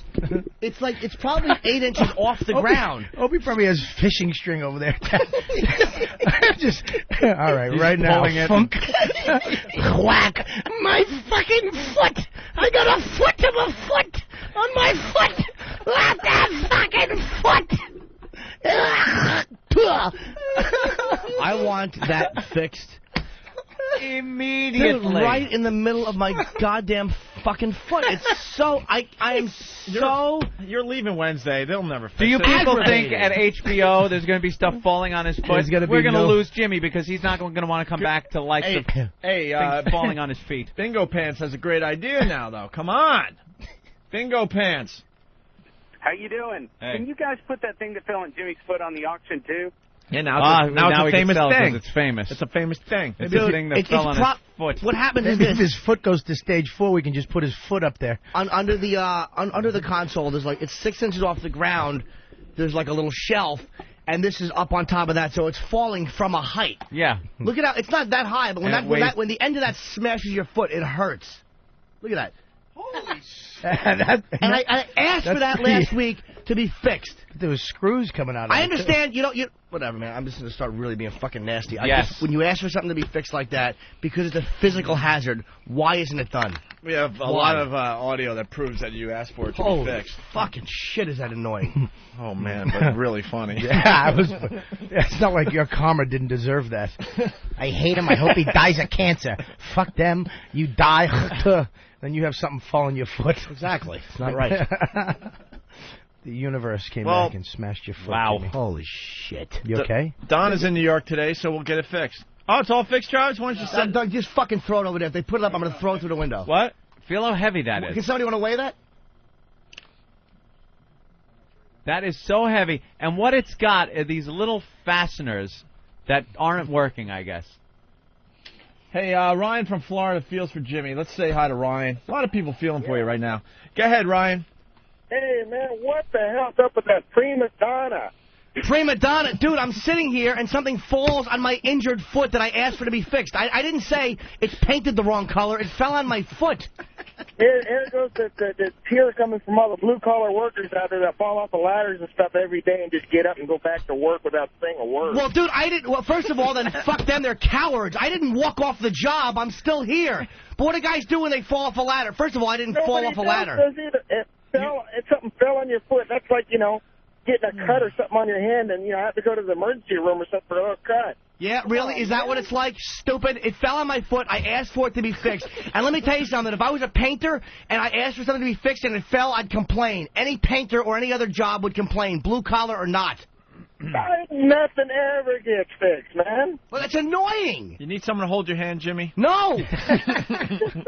It's just annoying, dude. When you're in the middle of something and you just feel it smash your foot. Yeah. And it's like, You've asked for it to be fixed, and it's not fixed, and it's like one of a million things you asked for. It's not done. If we were working construction, sir, I don't think it would be a problem because it would be something that happens on a daily basis. When you come in to do a radio show every day, you don't expect to have heavy things falling on you. Yeah, but Jason from Michigan makes a good point. I'm going to add to it. If you didn't throw the power drill away, you could have freaking fixed Could have that fixed thing. it yourself, Jimmy. Crawled under there and drilled a few zip screws in. Exactly. But you had to throw the drill away because it wasn't good enough for you. He's a fancy man. I smell Foot Diva. Fancy feet. Foot Diva promo on the way. The problem is this. I've been having a serious problem with my foot. I am worried about it, and I'm trying to take care of it. I'm fucking hobbling around on this cocksucker awful boot. And I have to worry about sticking my fucking feet under the console and having shit fall. I would love to get that weighed and see how much that weighs. That really, right on the bone of my foot. I'd say about 4 pounds. It's not 4 pounds. How did your foot get so screwed up? Because I had twisted it. I have falling arches or whatever I have. My feet are a mess, so I needed orthotics. Yeah. So when you have problems with your feet like that, you stand a certain way subconsciously. You don't really. My foot really hurts. I'm really angry. Oh boy. That's how I messed up my knee. I'm sorry, I was still talking about my foot. Yeah. Why do you, when you hurt something, though, you have to keep repeating the body part? Like, when my knee, and he was like, my foot. I have a foot thing on my foot. I didn't know what to say. See how funny this could be when it's not you? Oh, see? I hurt my how this foot, works? dude. It's a foot thing on my foot. I didn't know what it was called. Is there a way that during commercials or something you could pull him losing his mind when that fall? Because I got to hear it again. He lost his mind right there. Dude, you know what it is? My foot hurt last night because I had the bandage wasn't as tight as it has been. I was trying to get a looser bandage on it, and now it's throbbing, and I'm so I want to kick something. Not with this foot, though. What would they do if they had to do surgery, like you said? What would they be doing to They your would foot? go. I don't know. I know on the left side of my right foot, I have it's a bone problem, and on the right side it's a nerve. I was getting like numbness in my leg for months when I would sit. It was like a sciatic problem. This genius doctor I go to, she helped. So far, I have none of that leg numbness anymore. She's fixing me. Yeah. She's fixing me. It's slow, and she puts a medicated bandage on it. But I got tendonitis, I got a little arthritis. I got so fucked up because I twisted it twice. Never. You guys know how I was. I was hobbling along since like May. A bad little paw. I finally got it fixed, and it's a slow process, but I can't be in a cast. I gotta, whatever. I gotta be out there doing. You got showbiz. Can't have to do. stuff falling on your foot either. No. Dude, that's what annoys me is shit happens. But when you say, look, I have a problem with my thing here. I'm injured. Can you not have that thing underneath the desk falling on it? Say your foot. For the third, I know you're right. Say your foot, you chicken. Don't say my thing. I'm not a chicken, stupid. We're gonna find the audio. Halloween. But I think I caused that because someone said something really funny, and I either hit this really hard or kicked something under my thing. And I think that was all it took to because this thing was barely hanging on. Well, dude, if you caused it by doing this. That's not sturdy workmanship. No. Workmanship. Workmanship. I really have never done a real man's work in my life. No. I want to get some elbow grime. No. And you were talking about a painter. Well, he said painter. The guy on the phone raised painter. That's why I said that. All right. Painter. What the fuck? What does painter do? We're gonna find the audio. We're gonna find it after break. You want to do what do you want to do, Derek? I can't edit it out until we break and the computer. I just want to hear it because he yelled so loud. I didn't mean to blow out anybody's ears. I just got to hear it. Well, why don't we get back to the big 105.9? Right, the big 105. Miami's classic rock station. That's where you're at, right? All right. We don't have to set this up anymore, do we? Ari Spears. Ari Spears from Mad TV went on the show. Thing fell on his foot. He got pissed. Well, what happened? He didn't have a good appearance, and the guys, after he left the studio, called him out on it. And Aries heard that and ran back in the studio and started turned the car around. He said he was nice actually verbal fight. So, dude, this is actually. This is actually him coming back into this. Come here, baby. This is actually him coming back into the studio. Yeah, here we go. So the show's moving on to other business that's much more important, like playing Heart records. Yeah. Hold on, hold on. Station. Well, you said... When they got 6 listeners. Hold on, we're on the air now. Yeah, let's be on All right, the air. You're back, okay. Oh, this is good. Why does every DJ on commercial radio sound exactly the Hey, same? we're back on the air now. I got to put on my radio guy voice. We got to get a montage of all these guys that are one-market sensations, and you will hear the same thing. They have the same exact voice. Don't they teach that to them, though? Like they have to enunciate and say words. There was a time when you got into radio, you had to have a really good voice, and then somewhere along the line, you just went on the air as yourself, and the people that did that became really successful. But these other guys can't see that, so they have to. Hey, they have to stay with the tried and true, which is that fake radio voice. Everybody, it's so typical. Like it's not even a different radio voice. It's all the same radio voice they put on. It's really, they all sound alike. Yeah, but it's kind of fun to do. It is fun when you're doing it yourself. Yeah, just hanging out here talking into the microphone. Hey, how you doing? This is Robert Kelly on RKL Live. How you doing, Bob? Yeah, good to hear you. yeah. Good to have you back on the program. My friend Jimmy just fucked up his foot on his foot. Something on his foot. He got something on his foot. On his foot. Yeah, a foot. I wonder if he has a foot fetish. Hysterical. 9:35. Hi, I'm a woman. Now, guys, don't make fun. Fuck you, cunt. Anyway. Just for once, I wish one of those guys would say that. You'll to never, the hole. you'll never hear honesty. The hole. Every one of these one-market sensations has to have a hole with them. You'll never hear honesty like that on those shows. We fought for years, Anthony and I. They wanted a hole on our program. Oh. Just to balance it out, you know. Ugh. We said no to the hole. Oh, guys. Oh, well, Opie, now maybe we shouldn't go down that road. Don't go down that road, yeah. You fucking cunt. Oh, you shocked me on that one. I'm a shock. We're shocking. Shocking. All right, here we go. So I got to go back because you got to hear the fake voices. Why? Oh, we'll get to you. We'll get to you.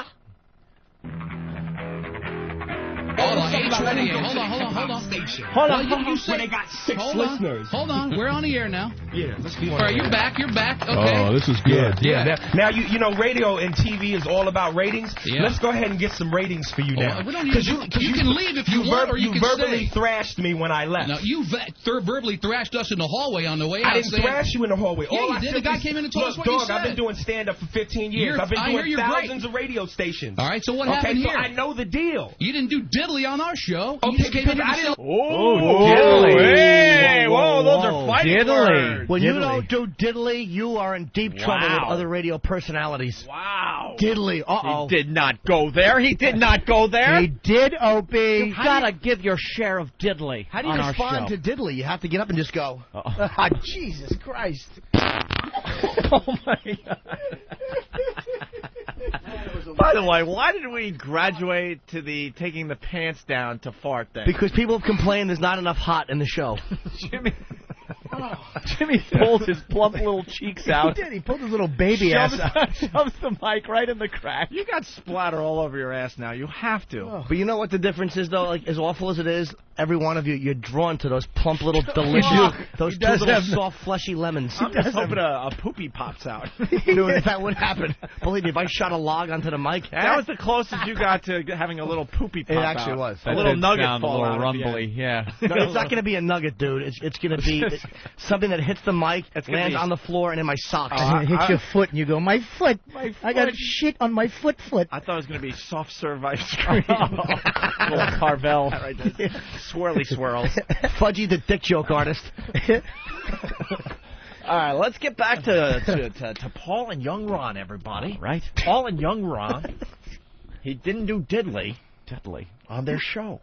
The deal. You didn't do diddly on our show. Okay, because I didn't like the way you presented it. What are you talking about? We're having a conversation. Here's my point to you, and this is why I turned the car around and came back. I'm glad you came back. You were thrashing me, and all the listeners heard it. You were thrashing me to get the freak out of your studio and go back over there to the hippity hop rap station where they have 6 listeners. Can I talk? I'm not done. I think I deserve the right to talk. You thrashed me when I left. And I'll respond. Say everything you said on the radio to my face. Just let him respond. Hold on. Say it to my face. I'm going to say it to your face, and I'm going to respond to why I said that about the hip-hop. You walked out in the hallway and told this kid that, man, I went to the hip-hop station and we got along fine. I did all my material. That pissed me off because you didn't do any material on this show. Because the way that it was presented to me How was here, it presented to you? Let me tell you something. When you do shows and you're a comedian and you do impressions, no one likes for you to just go, hey, do this, do that. No one did. Bravo! There you go. I like this Aries guy. Absolutely. Bravo! That is so fucking true to as far as regular radio goes. Why don't you do that impression you do? Do some Shaq. Can we get Hey, I audio hear of you that? do. I hear you do Shaq. Let me hear you do a little Shaq. Bravo for calling him out, because that's what commercial radio does all the time. Was that Jimmy? I was saying, we get audio of him. Is there any way we can get audio of him actually on that show? I'd love to hear how that went. Yeah, what happened beforehand? Yeah. See, and it's not easy. We struggle with this all the time. You get guests in, you want to make them feel comfortable, and you want to make them feel part of the environment. You don't want to ever just go, hey, Bob, and make them do a bit. Especially not his. Yeah, that's true. Marshmallow, ooh. But no, the difference is that I was going to go with this, and then, name one of your bits, but I didn't know any. Oh, because then that would have worked better. We could take care of that right now. There's a CD. Thank you, sir. Because I was going to, try to set you up for one of the bits set you me do. up. Hey, Bob, naps. I don't even know that joke. What the fuck? Did you read that off my CD? Yeah, it's track 12. I don't remember the bit, but I bet it goes like this. Dude, I love taking fucking naps. Fucking naps rule. And if it was on your CD, it'd be like, I fucking hate naps. First of all, that wouldn't be on my CD. That was very hurtful, Bob. It certainly was. Dude, I love naps. All right, let me try it again. You're right. I am a negative, little douche. Guys in studio, we got a very funny guy, Bob Kelly. Hey, Bob Kelly's with us today. Yeah, I hear doing? you just got back from California. Yeah, I was in California out there doing some stuff, some LA stuff. Yeah. Do you like California, Bob? Actually, I don't. I hate California. I'm Irish, and I look Spanish. So everybody just walks up to me out there. And you're like, what the hell are you saying? That's fantastic. Yeah. We'll be back after 15 minutes of commercials. Wait, that wasn't the joke. Oh. Anyways. Well, that's how it goes, because you have a track in your CD, California Sucks. See how easy and this they is? really do laugh at the setup. And you're like, okay. Hey, Bob, it's now fall. Do you like raking leaves? Oh, I hate raking leaves. It's funny you mention that. Why do you hate raking leaves? Because you know what? As you're raking, they're falling. Oh. And you're raking, they're still there. I'm like, hey, why don't you come up with this season called Fell? All the leaves fell. I do this once. That's kind of funny. That's a good bit, right? Yeah, it's all right, bro. Oh, shit. My foot. Dude, you know what? It's okay to laugh at another person if that makes you feel better. Yeah. Are you out of your mind? If that happened to me, you'd still be laughing. The first thing out of your mouth would be ha ha. No, it would not. It happened to you, and we got 3 months of great material out of it. Dude, when you hurt your leg, I wanted just to rush to your aid. No, you didn't. I certainly did. I heard you guys. I listened to the audio. I was on Vicodin, almost dying. And then you go, listen, Dane, you have to get us that audio. Well, he did. You keep your mouth shut and you get us that audio. You're right. Okay, Bob. Hey, man, feel better. Oh, Bob. All right, man. All right, guys. We're going to go back to the Paul and Young Ron tape. Oh, it's true. I've been obsessed with kicking his leg since he heard it.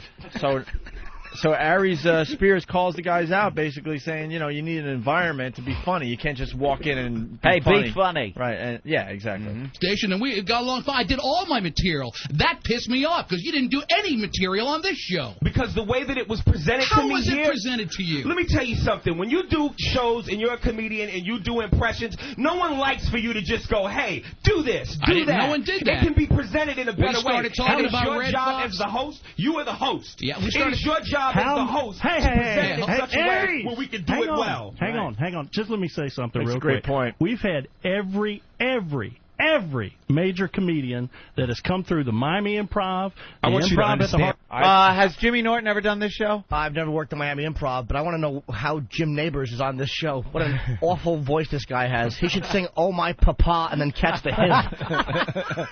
You wonder why shit falls on your foot. So my knee is actually bothering me now. That no. really twisted me Did up. it hit your knee? No, it hit my foot, but I twisted, obviously. Sue. Yeah. Sue. No, I'm not gonna sue. Sue. There it is. Sue. No.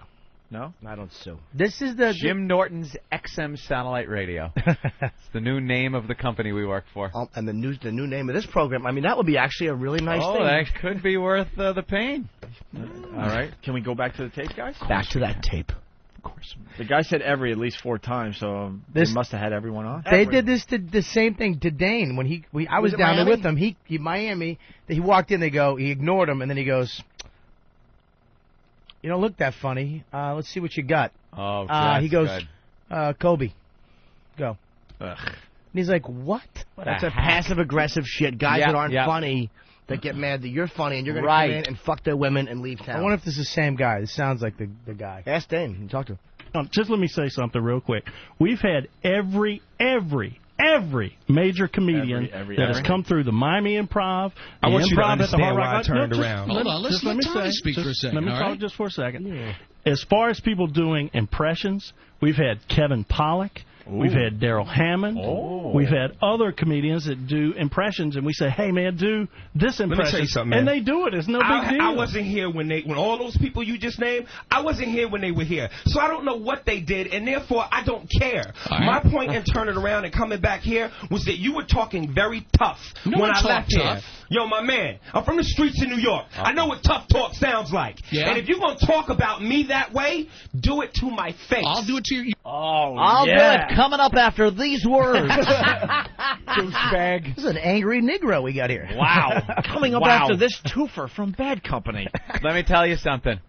White guys will consistently back down to black guys. Well, it depends on Always.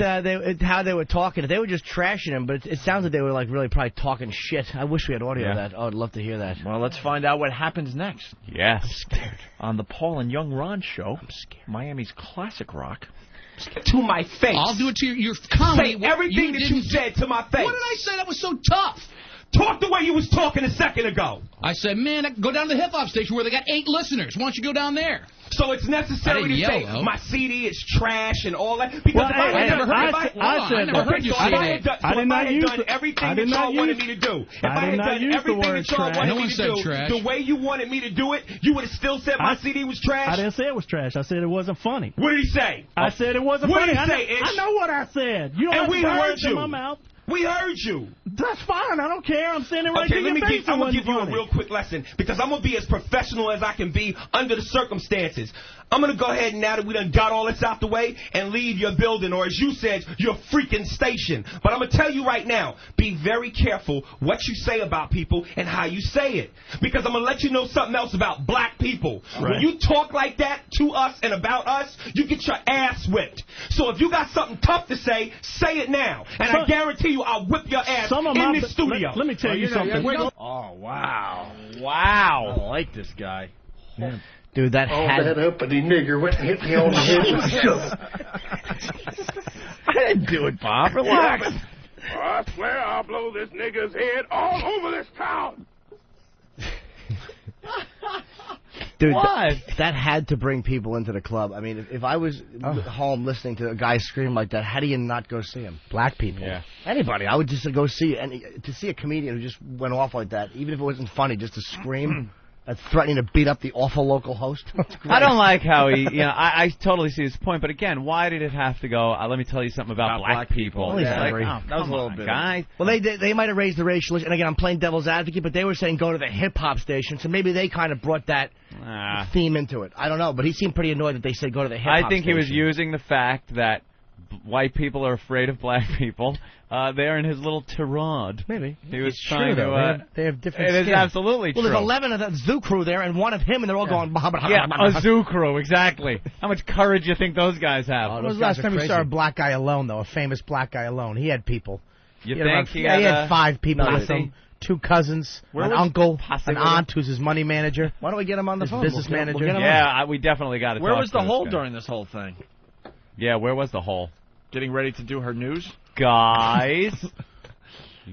Yeah, he's a pretty big guy, though. I wouldn't fuck with him. All right, let's see how this ends, guys. Guarantee you I'll whip your ass Some of in my- this studio. Let me tell you something. Don't threaten anybody here, I pal. will whip your ass in this studio. Get security right now. It's not a... What a faggot!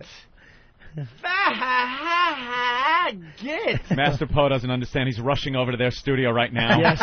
Gentlemen, I have to hop on a plane. No, Poe, it's recorded. Gentlemen, know why? angry Negro. It's still a heated discussion, and all of a sudden that's how he ends it. Get security right now. Well, he's a big guy threatening to beat them up. Yeah, he Dude. he was bringing it to the next level right there. He really was. He was bringing it to. He was trying to get somebody to say something. He wanted to punch somebody. He was trying to get somebody to say something like, "Yeah, we'll do it, bitch." Right. Pank. And start Get throwing punches. security. Get security right now. He was trying to make it sound like he was still a tough guy as he's calling for help. That's what I mean. Get security before I do something like get my teeth knocked out. Hold me back. Hold me back. I'll throw my headphones right at your face, sir. All right, let's continue. Oh, yeah. Well, threaten anybody here. I'll whip your ass in this studio. Get security right now. It's not a racist issue. Let's not get violent here. One of my It's not a question of getting violent. You trashed me verbally on the radio. You came in here, you had an opportunity to sell tickets for your show, and you did squat. You know, that's it's why amazing you got how you crushed, hide buddy. behind your mic I'm and not you talk hiding. real talk. Nobody's hiding No in one here. threatened you. Not one person threatened you, dude. See me on the streets and talk to me that way. I'll walk out in the street right now and talk to you. You get your fat ass whooped. Well, maybe so. I don't give a crap. I'm not here to fight. Hey, do the clumps before you go, buddy. Yeah, you egging me on. Oh, that's so brave. As security Fuck walks you, in, assholes. Security walks in, and now he's talking. I will back up. That was real brave. You heard security walk in and tell him, it's time to go, and then he chimes in. Yeah, because now, I mean, obviously security's between Right. Aries and what a pussy. and Paul and Young. That is really funny to say. It's funny, but it's such a pussy move. Do the clumps now. That's the word, the clumps, too. Hey, Clumps, and then buddy. He should have used the N-word right there. Nobody should have whispered it. Hey. Just mouth it. Freak the guy out. It's kind of funny, but what a pussy. Can you hear security? Pussy. Yes, you can. I backed it up. Listen. Don't take his pictures. Right now and The tell flash is scaring him. Well, maybe so. I don't give a crap. I'm not here to fight. Hey, you hear that? What happened? What did I miss? No, I'm going to hear the what did he say there? What did I miss? No, why is everyone giving me hand signals and stuff? What happened? Sounded like he was alarmed. If you listen really close, you could hear. Come on, buddy, let's go. Listen. Get your fat ass whooped. Well, maybe so. I don't give a crap. I'm not here to fight. Hey, do the clumps before you go, buddy. Yeah, you egging me on. You'd love me to punch Do you in something. your face. Hit somebody. Do the clumps. Sue your ass quick. Yeah, and I bet you would. Absolutely. What a dick. He waited until He waited, security. and now he's like, hit somebody. Come on. Yeah, I'll you sue I'll you. sue you. I'll sue you. I was injured by Aries. That's making us white people look bad. All of a sudden you throw the "I'll sue you" Yeah. rap in. I'll hit you with my foot. Oh yeah, you hit He's me. talking about racking head like Aries is going to come over there and punch him in the face. And what does Whitey say? My lawyer will call you. I'm getting sue you. my attorney after you. Oh, we stink. Love me to punch Do you in your something. face. Hit somebody. Do the clumps. Sue your ass quick. Yeah, and I bet you would. Absolutely, punk. God, you come in here trashing people. Oh, get out of here. He's bad, man. Yeah. Wow. You're going to hear that? See, that's He what. is, and he will punch you. And they didn't say you're bad when he was there without security. That's what I'm saying. No. Now all the stuff comes out now that they know they're protected. Yeah. Wow, what a bunch of pussies. He did call him a punk right as soon as security showed up. Yeah. That tough talk. Because the guy was going, can we talk now? When he was actually there. And then Aries was saying, why don't you talk tough like you were when I'm in the studio now? And they weren't until security comes. And then they're, punk. That's why I want to hear what they said when he left. I want to hear his appearance of what they said when he left. Tough guy. Punk. Here. He's bad, man. Yeah. Wow. You're going to hear whip your that fat on ass. Access Hollywood tonight. He's not that big of a star, man. What a jerk. Access Hollywood Get him is out not of the interested building. in that guy. Christ almighty. Unbelievable. That was great. Get him out of here. He's going to whip some fat ass. Yeah, he's going to whip Then they go with the fake applause at these shows. Yeah, they really came across like tough guys. I wish there was a hidden camera as they were exiting the building by themselves to the parking lot. Oh, looking around. Tiptoeing. You know like security a burglar. was with them. Of You course know it they had was. security They with did them. not just play the fake applause thing. Yes, Listen to they this. did. Christ almighty. Unbelievable. That was great. Get him out of here. He's going to whip some fat ass. Yeah, he's going to whip Did you have our back, Lamont, or did you run? The funny thing is, one of my best friends is black. Of course. Who helped walk him out? I worked That's with all a I black gotta woman say. in Raleigh for 6-7 years, and she's like my best friend. Jeez. I love that. Are they And I being grew up serious? listening What to does hip-hop. that mean? That was classic. Yeah. That was the greatest, my God. the greatest 5 minutes of radio. That beats I the ever Dan heard. Natterman. Yeah. Yep, same show. That's the same show that did Natterman that way. These guys talk shit when you leave. Yeah. I'll say, look, say what you want about the Opie and Anthony radio program. I'm going to single him out. It's Ope. Is awful to your face. When you're in the studio, you get the crickets. You get the awful sound clips when he's right there. It doesn't happen when you leave. It happens while you're in studio. What are you talking about? When you're Your awful innocent to face. people, when Yes. you're awful to people, you're awful to them when they're right here. You'll throw something right in their face like a whole Dude, thing the of guy poker was chips. doing the fucking thing. You threw poker chips at him. I didn't run and hide in another room and make phone calls.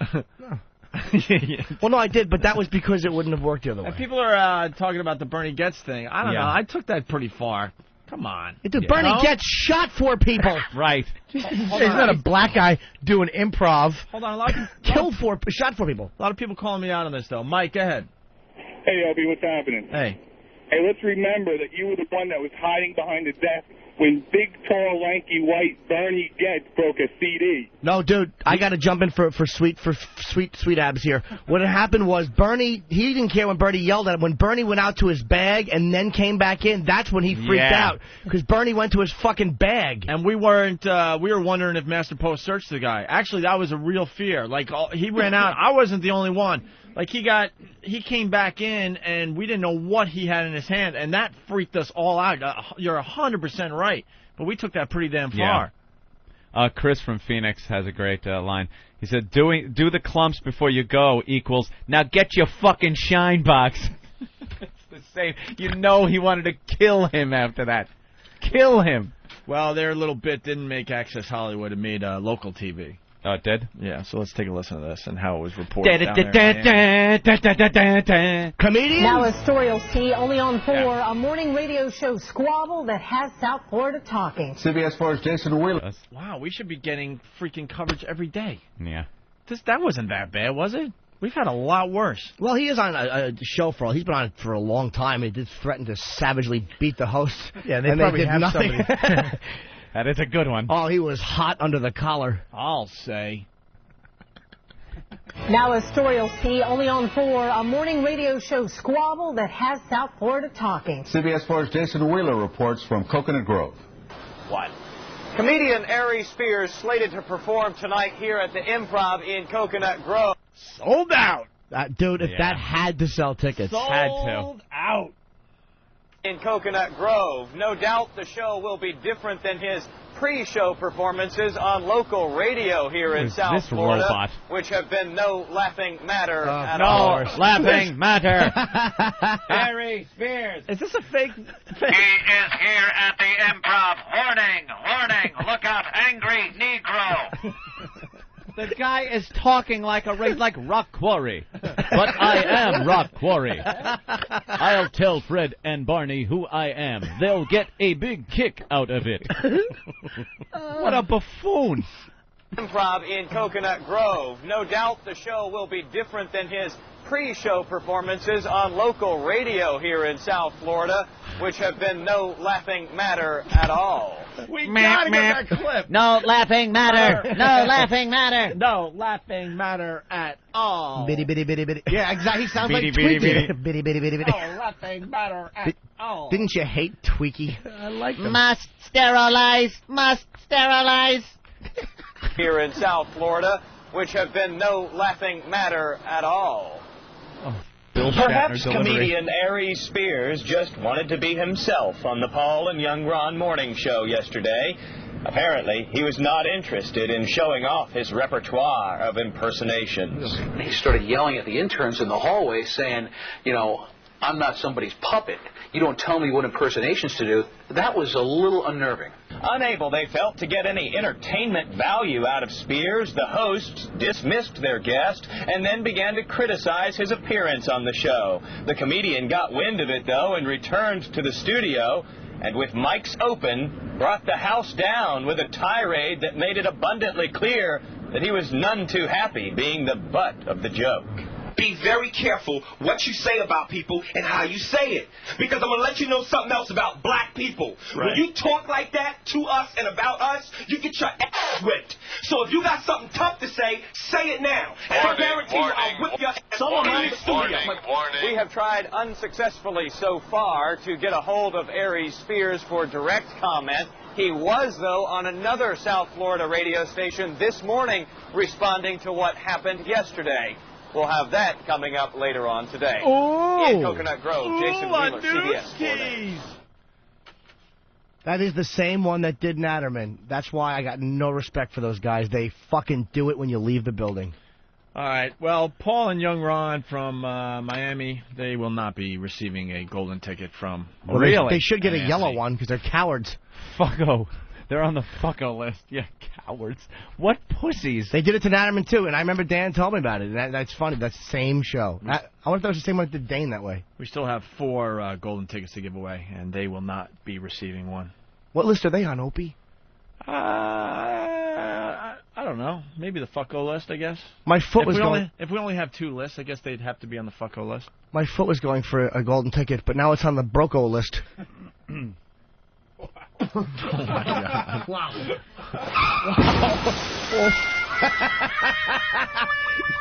What's that supposed to be? Some kind of sick joke? Here's what... First of all, Fan gave me a polite laugh, which just acknowledged that the joke was over. I stared right at you. Yeah, well, I wouldn't know. I didn't make eye contact with anyone. That was childhood rape.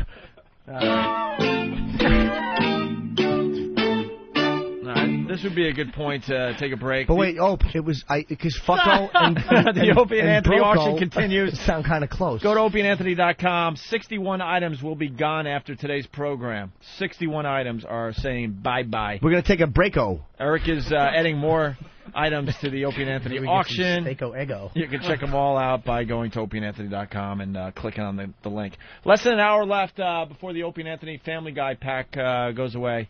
That was signed by Alex Borstein, who plays Lois. Yes. All right. What?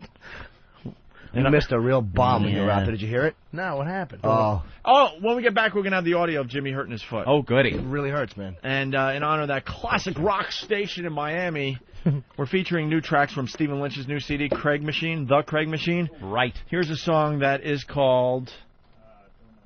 I know, but all right, he'll find it. Classic rock song we're going to play in honor of the classic rock station. And yeah. So we'll play this as we go to break. Stephen Lynch. This is a classic rock tune. It is so called because to me it sounds like a classic rock tune.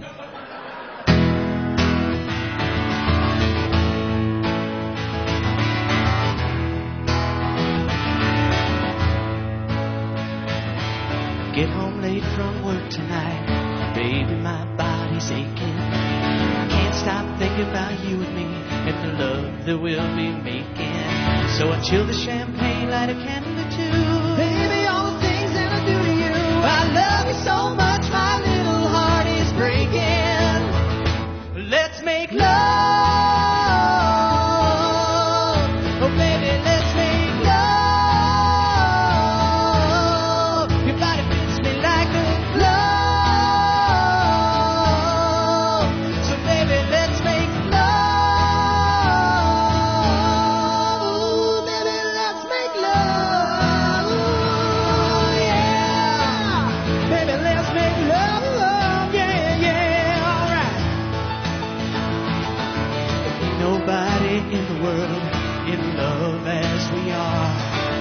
Making love to you's like being inside a shooting star. Now I'm in so deep, baby, we're grooving. Love the way your body's moving. Then I pull it out just a little bit too far, and I accidentally stick it in your butthole. I put it in your butthole. I swear that wasn't my goal.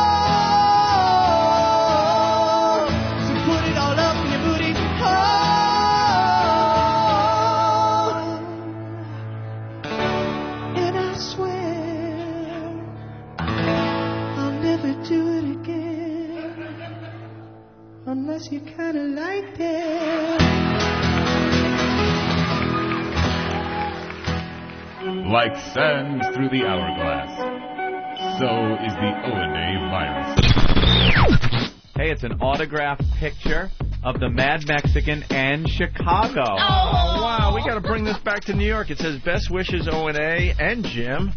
It says the Mad Mexican and then Chicago. He's pointing to Chicago. That little dog is adorable. Isn't it, Anthony? Look at that. What a cute Isn't that dog. nice? Aw, look at the little white face. He's got like a little white face. No, you didn't. Jesus Christ. Oh, He was babe. wrong. Oh, babe. That's wrong. Oh.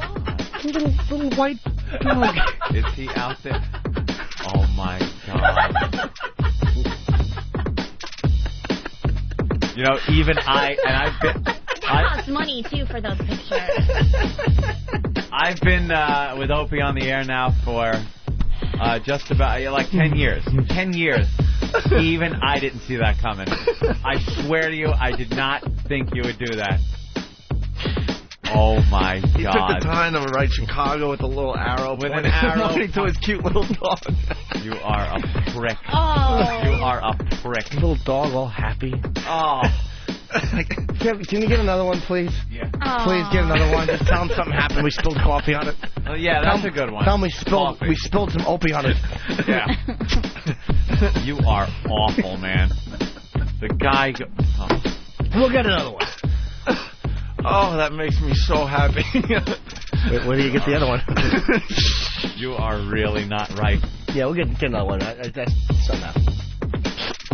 Carlo, bring me a signed picture. Something happened here. That is more of a visual. Yeah. Because you just see everyone's faces just get really uncomfortable. But that comes through audio very, very well. That rip was pretty distinct. People knew what was going on. Oh, no one thought that was a newspaper. All right, well, Anthony. Hey, this is a really nice picture. Look at the dog. All right, wonder what he's doing. I knew it was a bad move. As soon as I saw the picture, you turned sideways. I'm like, that ain't going to be around for long. Yeah, it turned sideways, and it was over. It is the cutest publicity shot ever, too. It really is. Him holding a little dog. All proud and stuff with his Chicago hat or shirt on, whatever. It's adorable. Opie and Anthony, the virus is spreading.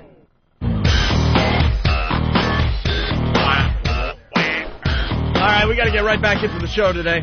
Someone's asking, what's with all the PSAs during commercials? Well, we had to take an extended break that time to work out some technical issues to make the break longer. We punched in the PSAs, I guess. Someone says it makes it sound like you're broadcasting from some tiny little station at 4 a.m. We might as well be the way shit is fixed. Jimmy's still pissed off. He injured his foot really badly. Very injured. We're trying to find the audio so we can laugh at him again. Because I really don't give a fuck. We got Bob Kelly in studio. He just donated his cast that he wore after he broke his knee. That's going up for auction in a few minutes. It may even be up there already. Also in studio, Anthony, Ron and Fez. Ron and Fez. Yeah. Starting up today, doing their own program right after this fine show you're listening to right now. Their first show here at XM. Are you guys all staying for it? You want to just stay on through? Just stay the whole way through? Just stay through. No. For an extra few hours. That's worth the rush hour traffic I'll hit going back to Long Island, sure. No, all I have to say is good luck, bros. Thank you very much. I'm going to be listening to it. Hey, if you guys want to stay, I got that big, really long limo we were in on Friday. Oh, you got that one from Friday? The super stretch. 1988 Puerto Rican limo is here, everybody. I was starting to think that we finally made it, but then I realized after the gig we really didn't make it. Yeah, right. They only got the limo for the one way. And now, Ron and Fez join Bruce Kelly and Opie and Anthony. Hi. How's it going? Out of nowhere? I thought we had to say we control when the Bruce Kelly, Ron and Fez interview starts. I'm absolutely crying over here. Wiki. How you doing, Bruce? Bruce? Wiki. Bruce? What was Wiki. That? Shock. Bruce? Somebody. So he can't hear us at all? Talk to me. Pull your pants down, you Fred Mertz-looking tool. Well, we'll go back to XM 80s rock and get this worked out for the debut. Eventually, Ron and Fez, Where's Opie my and Kaja Anthony, Gugu? XM 202. That's how he gets out of his interview with Ron and Fez? Yeah, that worked. Technical That was problems, fine. So he had to like go back to his 80s music, I guess. He's acting like he can't hear us. Yeah, maybe that's it. That's actually a great way to make a living. It's just not working out, so you hit him with some double shots. Here we go, everybody. Let's take a long look back at 1984. Remember Duran Duran. And then you sit back for 4 minutes. Let's remember that trick for later on today. Yeah. In case things aren't working out, we just throw in some 80s rock. Well, let me explain what's going on. Ron and Fez doing the big promotion push, and they're going to be on with Bruce Kelly eventually on the 80s channel, right? Is that what's happening? That's what's supposed to be happening. They're going to be doing the same stuff that we were put through when we first came aboard here at XM. You know, we were on all the stations, the 80s, the 70s, the 90s, the Squiz. Yeah, we did Squiz the other day. How was the Squiz? Rockin', and they get to curse, so that was really exciting. Right. It's easier that way because now when you talk to Bruce on the 80s channel, you can't. there's no cursing. But when it was Squiz, it's like, how the fuck are you guys? Yeah, man. Just in your face cursing. Getting tired of the assholes around here. Yeah, I'm gonna punch the fucking boss, man. All right, fucking rock. And then you go to the 70s channel, and it's like they're high and everybody. everything. Hey, Hey, everything's everybody, fine, it's a sunshine man. day. Yeah, it's great. So true. We had to do that. We Yeah. had to be reminded. Oh, okay, we're doing the Squiz. You were the worst at it. And then- hope he's cursing on XM Kids. We're trying to do an interview. He doesn't know. I don't change Totally for Mindy. nobody. Yeah. Have you been in the XM Kids studio yet? Because we I have. We trained in it. Yeah. And there's just like little dolls everywhere. It's Yeah, really it's all set up uncomfortable. with little kid toys Yeah. and everything. Yeah. It's great. It's They hot. kicked me out because I dozed off with my face on one of the little seats. Are we ready for How's Bruce your Kelly? foot? It's the same as it was. Oh, we have this instead. Much more important than What's that? talking to that fat slob. Oh, It's Derek. ouch. Derek has the Norton foot. What? What's wrong, Jim? Jesus. What happened? Bob's right here. Oh, I'm sorry. Jack off. We have Bob is svelte compared to Bruce Kelly. Is Bruce Kelly another XM? He's a mess. He's another guy. You guys are just supposed to do an interview with him? He's a mess. Really? You don't like him? No, we kind of like him. We have. What? You call him a fat slob? No, I like the guy. He's Yeah, good. he's a I'd good take guy. a bullet for him. He Runs the 80s channel. He wears his pants a little high, but besides that, it's okay. And he walks around with like sweats pulled up too high. So And he tries to be the so it's self-appointed mayor of XM. Yeah. Like he's the guy that'll be like, "Oh, let me tell you the deal about that guy right there." Every company has one of these assholes that the thinks, guy in you know, Washington, he's gonna right? let you know. Yeah. He's gonna let you know. that what the one deal guy is. at the office, he's the cool Right. dude. He's the one you could trust. Bruce They, is the they- kind of... they gave you the book on what you need. You can throw that away. You can throw that away. Just give me a call. He's the kind of guy that will lean into your office and go, "Everything okay?" And you'll look up uncomfortably and just ignore him, and he'll go. Every office has that asshole. And they always give you the, where do you see her at the Christmas party? Yeah, all the gossip, Oh, boy. the All stories. gossip goes to that one person, you know. He knows the right day to order the chicken in the lunchroom. Yeah, don't eat that. Don't today. ever eat it on Friday. No, Not it's today. leftover He chicken. knows all the ins and outs. You're That's right. the guy who welcomed. I remember. I think I know who you're talking. He welcomed you to X. Let me officially welcome you. Yeah. Because we weren't there until he did. right. Well, I remember this jack off. As Burgermeister Meisterburger, let me welcome you. The 3 months prior didn't count because he didn't officially do I the well. remember No. hearing this. I remember That's him right. sticking out right when he said, "I'd like to." I was like, "What a jack off!" What a dick, right? So we're waiting for the Bruce Kelly interview with Ron and Fez. We're going to listen in on that. But first, I guess Derek has the audio of Jimmy hurting his foot. Just minutes ago. Well, Ron and Fez, really fast. Could you show him the little booty? Oh. Jimmy has a real problem. See, he's wearing the snowboarding boot today. Sure. and it's very bad, but it's been getting better, which is a Improving. good thing. It's improving. He goes to this doctor, taking care of him, and out of nowhere, this thing has fallen on his foot 3 times. 2 times. Look under the thing. It weighs 90 pounds. And it comes from a height. It fell twice last week. This big console board. I asked them to fix it. What else is new? It wasn't done properly. So this morning we're getting ready to do the Ari Spears bit, and my foot is out, and it just falls, and my foot is throbbing now. It hasn't hurt in a month. And I'm so aggravated. This is no laughing matter. Maybe they fixed it. Maybe there's a ghost in the studio.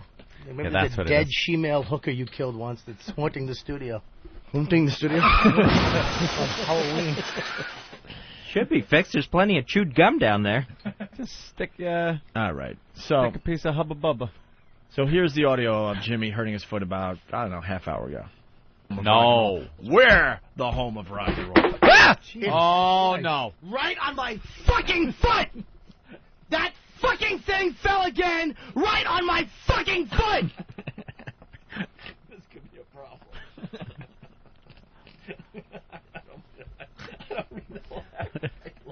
I just love shit like this.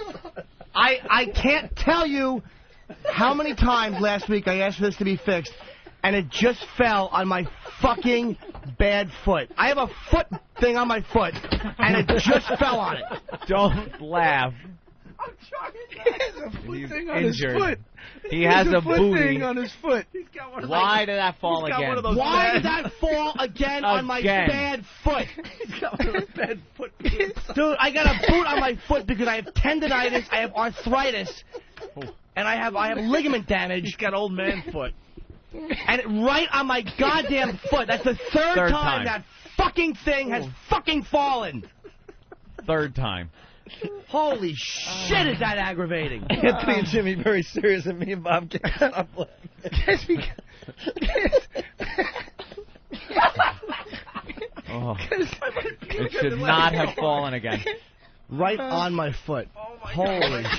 shit. I saw his face. You just heard that freaking whack. Scared the shit out of everybody. And then you look at scare me, man. Somebody Holy looked like a stress doll. Somebody squeezed his gut. And then he just... I got a foot thing on my fucking foot. Look at his foot. I got an arm thing on my foot. Look at this thing. Look at this thing he has to wear. Big foot thing. I have enough problems. He's going snowboarding after the show. I'm trying to avoid surgery. Yeah. And I have stage 4 damage. I have stage 3 damage. I'm 1 inch from surgery. And now you get stage 4. And I want to bite somebody's fucking face for that. How did... Wow. It goes on from there. You'll have to listen to the replay if you missed that earlier. The best part, the initial screaming and the foot thing on my foot. It's very funny. So we're back live now. I have a foot thing on my foot. You all right, Jimmy? Of course you Just do. whatever, man. What else is fucking new? Can you fix this? No. He's very angered. What else is new? Jimmy, it's not like feet don't get amputated. I mean, things like this happen. Yes. And you might have to deal with it long It term. would actually be easier than asking for something to be fixed properly. Look, just cut it off so it doesn't actually stretch far enough to be injured. Holy shit. Wow. I don't know. I do my job, you know. If I show up every day and fucking open my mouth and words don't come out, I'm fired because I'm not doing my job. Right. That's what it should be for everybody. So if things fall down 3 times after you've asked to have it put up permanently? Dude, I just don't comprehend how people aren't good at their jobs. I don't get it. Is that somebody's job to actually fix that? I would assume. Well, we don't get volunteers. I mean, we don't just fucking hold a sign out. Anybody got a screwdriver and somebody pulls over. I think it's Habitat for Humanity are supposed to come in and put that up. Be better. What's the silly question? Is that somebody's job? What are they doing? They're just placing it back up there? I don't know. Apparently they are. They just put it back. It'll be the fault just of the thing. as loose as it's been. It won't be nobody's fault, of course. It'll be a fault of the actual inanimate object. I don't think it's supposed to. It looks like it's supposed to be able to come out and go in. It's not supposed to be screwed in. Well, they got to figure out something else. All right, listen. Do you have Piscetti with a napkin at night too? It's supposed to. Is it going to stay in there? I don't know. He said it's not supposed to. Well, that's the way I talk. Hey, are we? Problem with that, Anthony? Huh? Not at all. I'm just interrupting because is Bruce Kelly ready? We don't know. What's going on with that, Ben? You know anything? Can we punch Blow up it the off. 80 station and see what it sounds like right now if he's talking? Nah, that's way Girls on film. That's way too complicated. we don't know how to do that. I don't know why. Reflex. I don't know why you limit your musical likes to exactly when you were in high school. Everybody acts like their senior year was the best music you've ever heard. And you have to keep listening Right. to it. And you can't move on and try other Right. things. You don't do that with movies. No one ever acts like, no, after the Poseidon Adventure, nothing really happened. Nothing went on. Oh, the writers in our day were so much better. No, but with music, you have a small window that Right. you just hold on to, and you want nothing else. That's it for them. God damn, is that Their true? prom theme is all they want to fucking hear. Yeah. That's true. I kind of want to hear like some Charlie Daniels. That's it. Devil went down to George. Listen, kids, right. you try to get your kids to listen. Listen to this, kids. This is when music was good. I've called my kids in. Harry Springsteen's on. Come running in, and they're just like, "Shut the fuck Dad. up." Blows. This just in, Don working on linking with Bruce. Just technical problems. Docking? Let it go. Just going to dock with him? Seems we lost him. Docking. Oh, my God, we lost Bruce. Well, we could get Steve back in here. We have another bit of audio. Speaking of other radio shows, Martini Steve is carrying a chair. Why does he need a chair? I don't know. Carrying a He's chair. not tall enough. Why are you carrying a chair? Wow. Can't get Bobby a wireless mic? Car is Amazing, working. the trunk space in there. Isn't it? He got a chair in there? Right. Ben, what's going hybrid. on? What's going on with the Bruce Kelly thing? Ben? We're trying to figure it out. They didn't have any time to work on this because we only decided, I think, last week. Ron and Fez said they wanted to do that, so there's really no time to fix it. It's the third time this interview has been bumped. Well, we because tried to of do this technical Friday, problems. right? Yeah, Friday, and the day before we were going to use that other little studio over there. What, Eric? You know they talk with people on the space shuttle? Yeah. They actually talk with them in real time. Oh, yeah, the president can call up and give them their wake-up call. Wake up. And that Wake mom up. from Queens. Yeah. The mother. I worry about my boy up there. It's very dangerous. She was a pisser. The thing that kills me is when you were saying shuttle. The shuttle. Come down off of that shuttle. You're going to get hurt. Oh, just some Queen's old mom. Could we get Steve back on here now? Where is Steve? Bob's cast is now on eBay. That's what you want to say? Wow, that was fast. You could bid on Bob Kelly's cast that he wore. Bid after he on my broke his cast, knee. man. All right. Posto. And it's signed by Dane Cook. Yeah, put that. Who's selling a lot of comedy CDs Yes. right now. Yes, he is. All right, what do you got there, Steve? Now, Steve, you'll have to share mics there for a minute. Good news, the Bob Kelly cast, autographed, it's up to a penny. Yeah, that'll increase, I think, tenfold. Yeah, we'll get 10 pennies. Yeah. Way to do the math, Jesus. That's the way I am. I'm quick on the draw. Steve, what do you got here? What is it, the voicemail? It's Yeah, is this good? It's angry. It's angry. I guess I don't know much Angry's about good. the Boston sports DJs, but it's I Ben guess would John. know. Where's yeah, Ben? well, he was the one that told me to get it, but it's John Dennis yelling at, leaving a nasty voicemail for this Ryan Russillo, who I guess was drunk and hitting on Dennis's daughter the night before. There's a sports radio war going on up in Boston with EI. Buddy Holly glasses, Ben. So, here's the audio. Jesus Christ. Where'd you get those glasses from? A Hubble Space Laboratory? 2 days left before Jim leaves.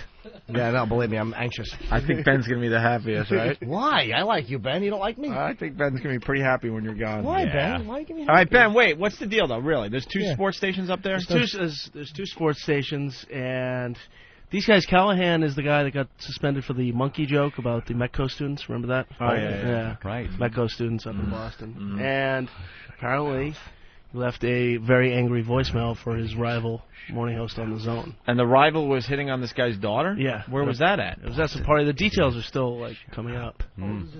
Don't. So this guy just called up to this guy's voicemail and... Shut the fuck. All right, and we have the audio? All right, here's the audio. Hey, is this Rotillo or Rotillo or Rodillo or Rosillo or whoever your name is? All right, so right off the bat, he's going to make believe he doesn't know the guy's name. I would have went with the dildo, Rodildo joke. I like the Rodildo. Is he all drunked up?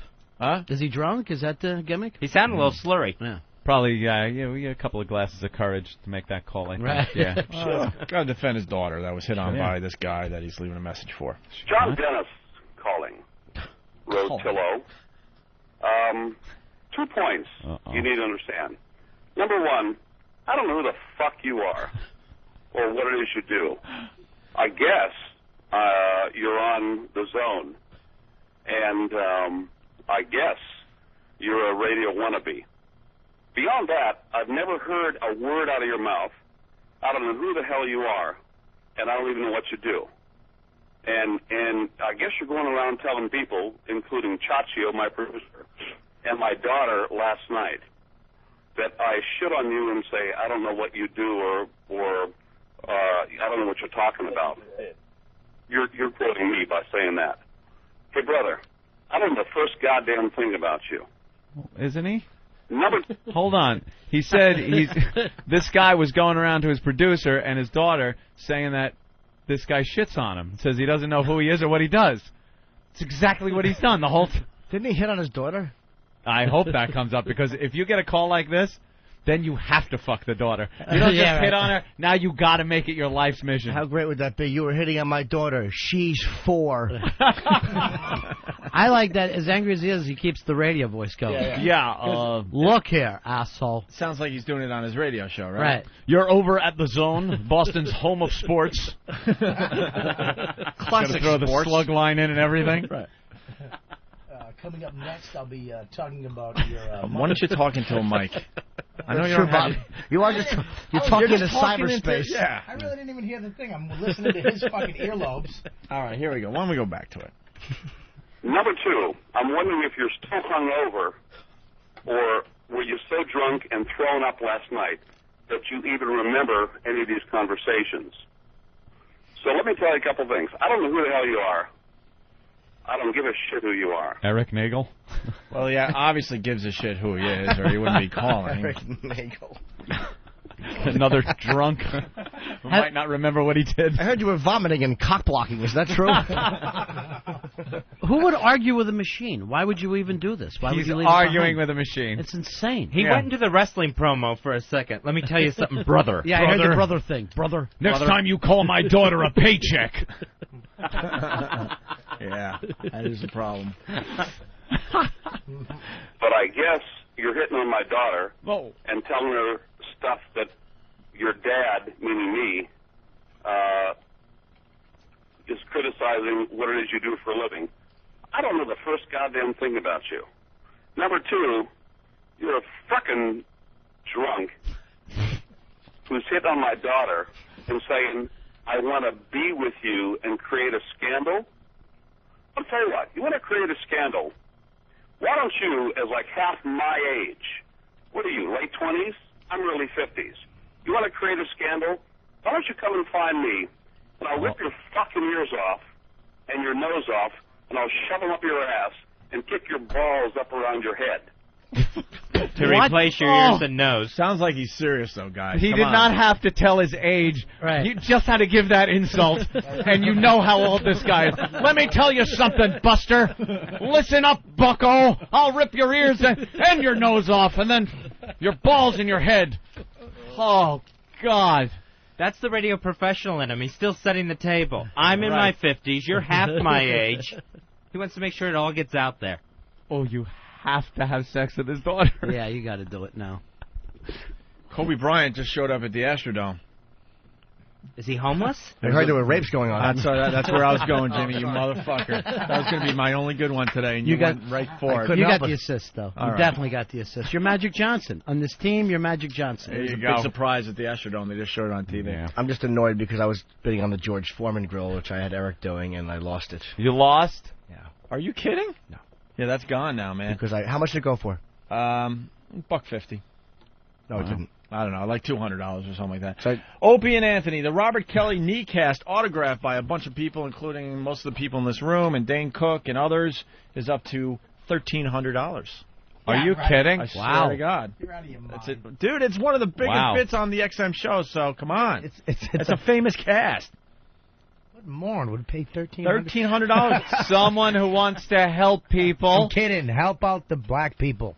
how did we get outbid on that? Couldn't you set your thing to bid on it? I'm glad I tore my. What happened? At the last Wait, get on a mic. What was wrong with people? Here it comes. The last 5 seconds, you had it won. In the last 5 seconds, it said auction ended. You were not the high bidder. Somebody outbid at the last 5 They seconds. do that proxy bid. They roll Yeah. They do Goes the back and proxy forth. bid, dude. So why no they- matter, this is- even if you put, Yeah. no matter what anyone bids, bid $10 higher than that, they're doing the same thing. Right. So at some point you're both topping each other, but when the time cuts out, it's Yeah. whoever's on top. You wait till the last, literally 30 seconds of the auction, and then you put your proxy bid $100 more. So it will just go back and forth, outbid you, and then he wins by a penny. Yeah. Sucks. Yeah, You get nothing, you lose. Good day, sir. I won a computer like that, and I didn't even want the fucking thing. I didn't think someone told me how to do it. I You're tried. just so psyched to win something. Yeah, and then but it actually worked, and I was like, shit, $800 for a mini computer from Taiwan. Took 9 months to get there. Hey, 6 hours remaining on the inline skates.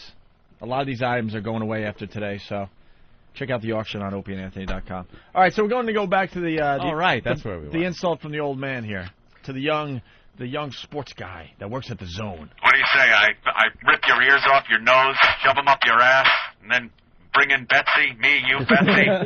We'll drink, do some drugs, I'll fuck you. Just get crazy. We'll get Mark Parento. No, Mark Parento. Hey, boy, we're going candy. Here we go. Scandal? I'll tell you what, you want to create a scandal, why don't you, as like half my age, what are you, late 20s? I'm early 50s. You want to create a scandal? Why don't you come and find me, and I'll rip your fucking ears off and your nose off, and I'll shove them up your ass and kick your balls up around your head. That would create a scandal. You want to be in the I column? You want to create a scandal? You want to be something other than some jag-off on the Zone? Why don't you come see me face to face? Give me 10 seconds. Tell me I'm Ryan Rottello or whatever the fuck your name is. I'll kick your balls up around your ass. You can go to a hospital. Then we'll create a scandal. Do you remember any of this from last night? Okay. Do you remember any of this from last night? Give me a call. Go ahead and give me a call. End of message. Delete. Press. But if you're pissed off that this guy was doing this with your daughter, wouldn't you go find him? Or his machine. You'd be so mad that you're just going to sit there waiting for him to knock on your front door? Well, a psychologist would enjoy this whole thing because he's supposed to feel aggressive towards another man. What's he bringing up? Asshole, balls, jack off. It's all coming across a little drunk and a little sexual at the same time. Yes. So it's like a prison fight. I'll kick your balls by your ass. And that's like threatening, I'll punch your nose right into the middle of your face. Yeah. Wow, good job, God. I'll fucking knock your fucking ears right in the side of your head. I swear to God. It's got. Why did I just do the same joke twice? It bombed the second time. You're happy, Jim. It's your foot. Why Your foot's in pain. Why did I think that would fool anyone? Not only did I do it twice, I stole the concept from Anthony because he's the one that pointed out asshole and balls are together. That's okay. We both use our own inspiration you came up from with each it. other. I stole it, and then I stole it twice, and the second time people were like, enough. You wonder why stuff falls on your foot. Wow. Thanks, Bob. Way to bail me out. Jesus, Bob. I feel like a stupid crooner over here with this microphone. just It had to threw your be body. you. He Hey, threw Opie, his good body to on the see you. grenade Ron for and you. Fez, welcome to the show. It had to be you. It's a nice show. It's a How's great your show foot? in here. The It's only guy that intimate. has to hold his mic. It's very intimate in here. It's nice. All right, why don't we take a break? What I was going to say, though, is that guy just feels old. He probably feels very old at that point. There's a young, the young guy from the other station. Right. And he's there wheeling in on his daughter. That's got to make him feel bad. So now he's got to tell him a little something. And it didn't seem like the daughter was offended or spit in the guy's face. She was aroused. There was something happening there. Yeah. This wasn't like, my daughter is, not interested. Right. Her little body was telling her things she had never heard before. I wonder if she was crying while he's making the phone call. Please don't call him Daddy. Right. Daddy! My daughter left a slug trail in her diapers. See, I don't think he would say that. I love that one. Slug trail. Ugh. Guys, an email went out to everyone at XM Radio Programming. Uh-oh. And the email says, Ron and Fez are moments away from hitting the air on XM 202. Moments away. Their show airs live on High Voltage from 11 a.m. to 2 p.m. right after the Opie and Anthony program. So other channels will probably be talking about it. You guys, Good. you guys look excited. Yeah, we are. Hey, you look like you're thrilled to be back on the air. Dude, you should see the staff they got. Well, we haven't got one of our interns back from Anthony yet, so we're still waiting to see what happens. We're missing him. You have fun with that guy, Paul. Have fun with him. I only met him the other night when my new intern came over and got an autograph from me and a picture. Oh, that's a good sign right there. All the stuff he had, he couldn't carry it all. He had a T-shirt, a baseball, 8x10 glossies. Oh, my goodness. You guys got a crack staff. Not that they're good. That's what they smoke. Boom, boom. Fuck me. They're all in the van waiting to go to the Yankees game. I'm going to punch their noses to their faces. Oh, we got 66% of your staff in here right now. Yeah, Here they are. The bottom 66%. Yeah. Look at them right now. First show, both of them. Look at their eyes. Four sides white. They're just... Oh, yeah. They are just panicking on you. Yeah. Earl's got the feet don't fail me now look that we always He's love. waiting. Halfway through the show, you're just going to see the silhouette of Earl through the doorway where he busts through to get out. He's got the eyes of the old-time train purser that just found the dead body in the baggage compartment. Yeah, Earl? Oh, the conductor. Yeah. He's the conductor, which would be a great look for you. Come on over, Earl. Come on, Earl. Scatman didn't look as nervous when he was communicating with Danny from his place in Miami. Executive producer of the Ron and Fez show. Hello, everybody. Boy, does that sound scary when you say it like that. Well, that's why I said it there, Fezzy. Executive. And makeout artist. Did you see him? He was making out with a chick the other night. Chicks. Then he holds up the thing so no one can see it. Yeah. At least he was making out with one of his own. Earl? A guy? What, a dullard? Oh. Looks like Denzel's stunt double. Earl, what do you got planned? Earl, it's the Moments first show, away. the Come on. kickoff of the Ron and Fez show on XM Satellite Radio 202.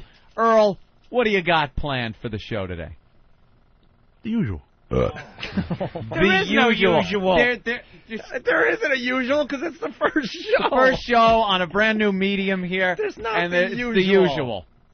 The We usual. Can't even really do the usual tomorrow. That's the only word you can't use. It's the first show. There is no like usual. a year before you can start doing the usual. We come in here on the daily basis. We do the usual. No, we're weeks away from finally doing the usual. Oh, Gotta well, be what have here we a been year. doing? What is the usual, Earl? Maybe we're misunderstanding. What Yeah. is the usual? All right, let's go a little deeper. This is a Deep Tracks interview. Let's go. Well, the first couple of shows is going to be Ron and Fez. That's what they wanted. Riffing, I guess. Just Ron and Fez. Go ahead, guys. Keep talking. I don't remember saying I wanted that. Okay. What kind of bit ideas do you have? Some bit ideas? Yeah, we're writing a couple of things. Oh, That's no. that is no. We're writing a couple of things. What are you writing, Earl? Well, Harry, you have the folder on you. I like that. He has just delegated responsibility. He's going to work in. He's going to work in perfectly with this XM exactly what company. you did. You just Harry, what do you got? That's what we hear all the time from XM. This is such a Pass great. the buck. It's such a great thing because Earl's in charge of Harry, and now blacks are above the Arabs. Yeah. So I'm not it's, an Arab. as- How many times do I have to explain As that? time That's moves close on, enough. the blacks are moving up. Where are you from? I'm half Ecuadorian and half Armenian. Oh, We're not Arabs. We're Christians. Yeah, but that makes Arab. How does that make Arabs? I We're don't know. It's a Christians. They chemical killed- reaction. It's because you have gray skin. You're an Arab. Right. You're an Arab. It's we go with the look. You have black little bags under your eyes. You're an Arab. Arabian. They killed my ancestors. You're shaved. You have a 5 o'clock shadow. You're an Arab. Everybody's ancestors were killed at one time. By someone. Enough. That's a good point. Thank you. Most of the time from your people. That's right. People are Christians. You look Arab. You are Exactly. now Arab. How come yesterday on 9/11 you were walking around with a slight smile on your face? And a party hat. Yeah. Yeah, there's a I little- heard you in the bathroom. All right, Earl. I heard a noisemaker when I came in. And why do you look like your parents' names are Herman and Lily? Wow. Let's get to the answer to the question. It's his beautiful cousin. What are you guys writing? Earl has passed the buck to Harry. Harry? There's some bits that have been written that we're going to get produced for this week. Who wrote them? Fez wrote it. Thank you Yeah. very much. Yeah. Oh, so- And yes, Harry made the copies, though. right. Oh, my God. And they haven't been done yet, and this is the day of the show. We're 30 minutes away. Yeah. Earl, you my said God. we're writing some things. That's Not weird. We literally, but He means humanity. When he says we, Right. he means mankind. The collective we. I understand. Like when we all said we landed on the moon. Right, I wasn't there. But wait, so what do you personally have? Like, what have you lined up? I'm sure you've done some stuff. we already have a line on our first two guests. Who are they? A line on. A line There's on. some nibbles out there for a possible line. guest. All right, two guests. What guess? And names? One is a big name. Or fairly big names. Well, why won't you say? Yeah, what are you wearing? This would be the point where O and A you- are going to swipe them away from you? Exactly. This would be the point where you tell everyone the big name because name. quite frankly we have a big show so we can promote for Ron and Fez. It's the Pope. And we'll just Wow, leave it at that's that. big. We got to call into the church. It's the old one that died. What's the big name, Earl? We're working on Matthew Modine, talking about the new book he wrote about Full Metal Jacket. All right, that's good. Matthew Modine. And he wrote Wait a minute, what year is this? Is it 87? Because if it is, 1987. this is a gigantic interview. Get Bruce Kelly back on. So, is this going to happen? They're very excited, and they want to put together... Who's excited, Earl? The publishers are excited. Uh-huh. And they're coordinating no. the schedule. You guys All right. Wait a minute. That's our demographic, publishers. They have Jack from Jack and the Beanstalk is coming on the show. The publisher is actually excited because a radio station called and said, I want to talk to Matthew Modine. They're all going, yes! I knew it! We've been waiting for this moment. Can I put you on? Stop the presses! Stop the presses! Sit down first. Earl Douglas returned our call. They're excited. They're excited. What there the was fuck some are they looking for, Earl? Give us more. Let's go inside No, this. and limit. Ron, you sent me an email last night about an author you wanted to get on. Right. So, did you get him? Waiting for a confirmation. So that's a Ron's no. work. All right, well, that's That you're touting. well, that's two good things to look forward to, guys. My guy had to be bumped for Matthew Modine. I'm sorry. So what? In lieu of the guest, we'll read Ron's email aloud. But why didn't the publisher say yes at this point? What are they waiting for? They got to coordinate Matthew Modine's schedule because he's filming as an actor. What's he filming? Jack and the Beanstalk 2? Right. First, they've got to wait for the excitement to just settle down. I hear Chunk from Goonies is going to be phoning in also, No right? way. He's actually an entertainment lawyer. He just did a deal for me. Are you shitting me? I'm not kidding you. It's no surprise you have a lawyer named Chunk. Wow. Really threw that softball up, didn't I? 1 foot. All right, well, Things are happening. things are happening. Things are happening. This Arab seems a little mad. Are you What's all the right, matter? dude? What is I'm it? fine. I've just got nothing to add to Earl's guest list. All right. Well, Wanna what do you go got shave to add? real quick? It's your show too. Well, what do you got to add? I- What do you personally I'm trying to get have for the Amy show, Poehler Harry? from SNL. So that's Trying what I'm to trying get Amy well, I Poehler from have a SNL. connection. You're going to have to do something, even if it's issuing a fatwa. Something. What exactly does that mean? I think it's a curse. Fatwa is a Is that death it? sentence. A death I threat. don't know. I'm not Arab. Yeah. Mhm. It's like some kind of holy war thing. It's like a ode to God that we are gonna kill all these people. Right? Oh. That's right, Yeah, right? that's about right no then. Clue. I'm not Don't Arab. do that, Harry. Look in your wallet on your manual. Yeah. Why does your belt buckle say jihad? You ain't fooling anyone. Why do you have a Jihad box cutter jeans. as a keychain? Now you see our crack staff in there. This is what they do on a daily basis. You have now been elevated to that position for the Ron and Fez show, so it's a lot of responsibility. Yeah, I mean, I've been doing a lot of stuff getting all the prep sheets together. Not an intern anymore. No, I know. It's Yeah. a big step up. And Wait a minute. Who does the prep? Fez. Well, Fez does one. We're also doing one our own. And that one that won't get on the air. That you Well, and Earl you can know. do back there while you're waiting for Matthew Modine's people to call you.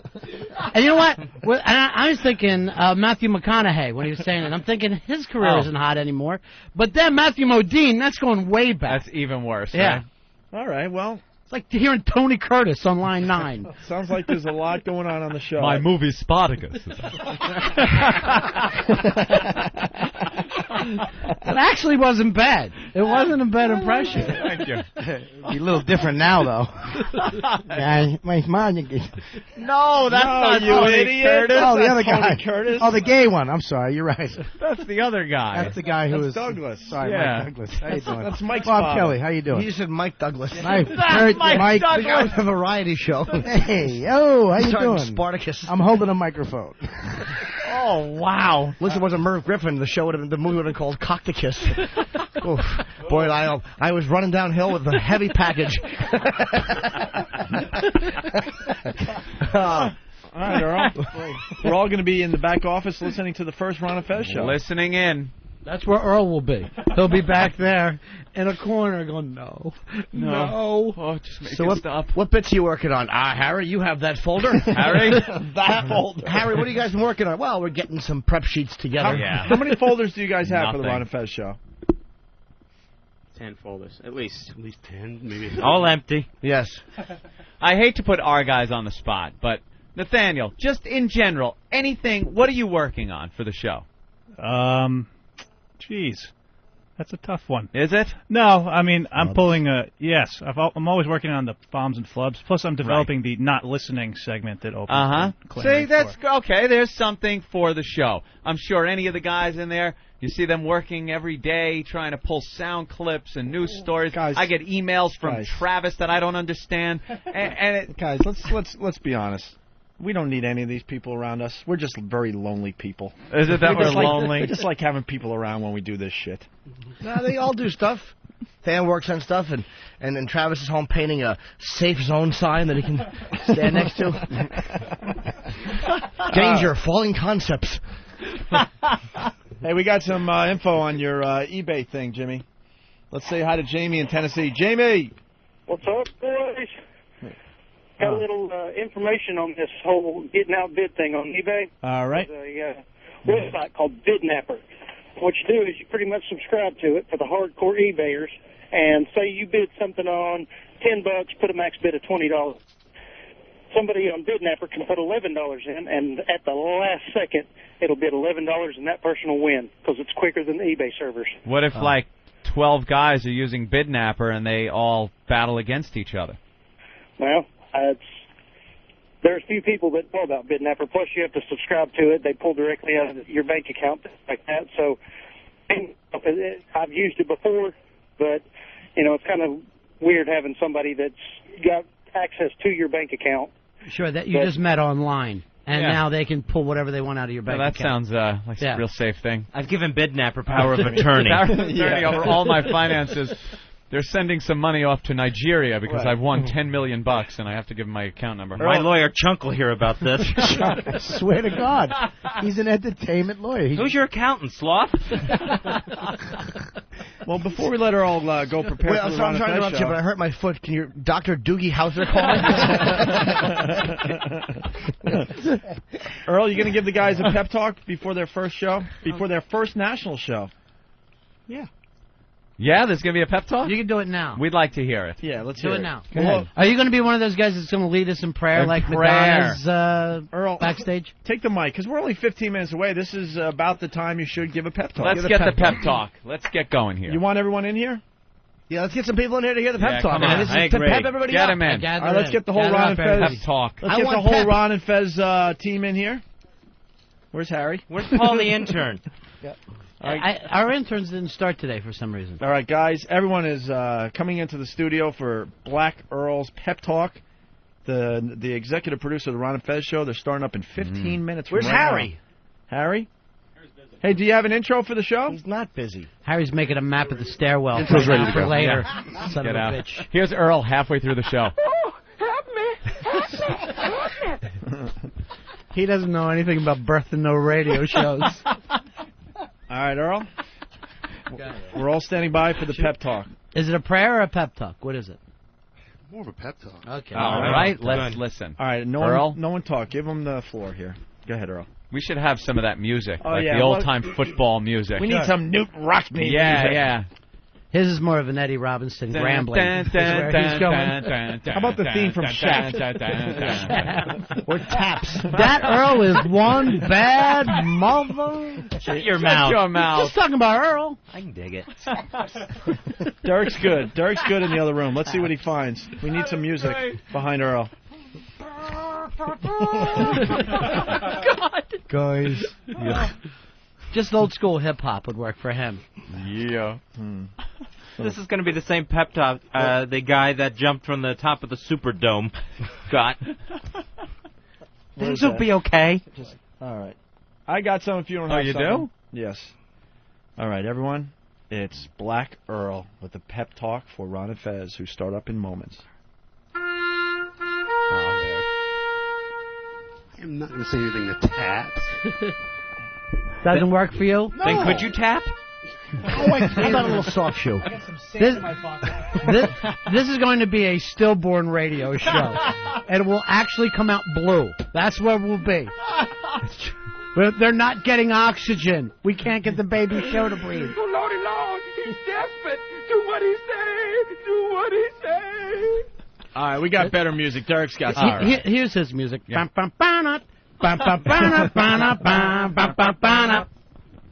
Produce the show, dummy. Derek's got some inspirational music for Black Girl. Go. All right, Earl, let's go. You don't have to. You don't hear need it. Just make the the audience. speech. Well, speaking entirely for myself, I'm looking forward to this opportunity.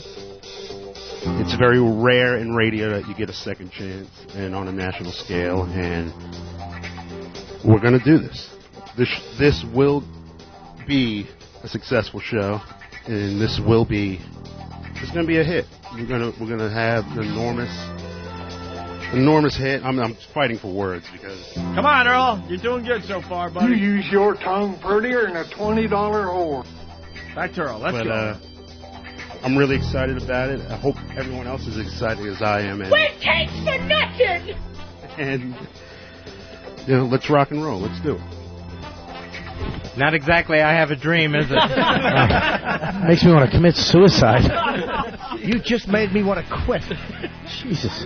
I am not a public speaker of any type. I'm not a comedian. You're not a living organism. Wow.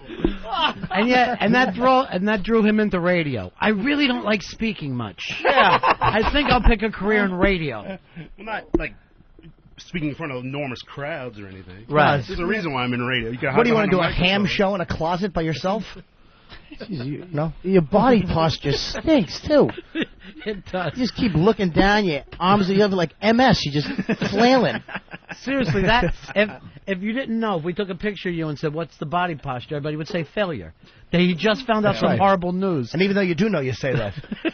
Or lost a quarter, something. We're gonna do good. Let's go to Dave in Tennessee. Dave.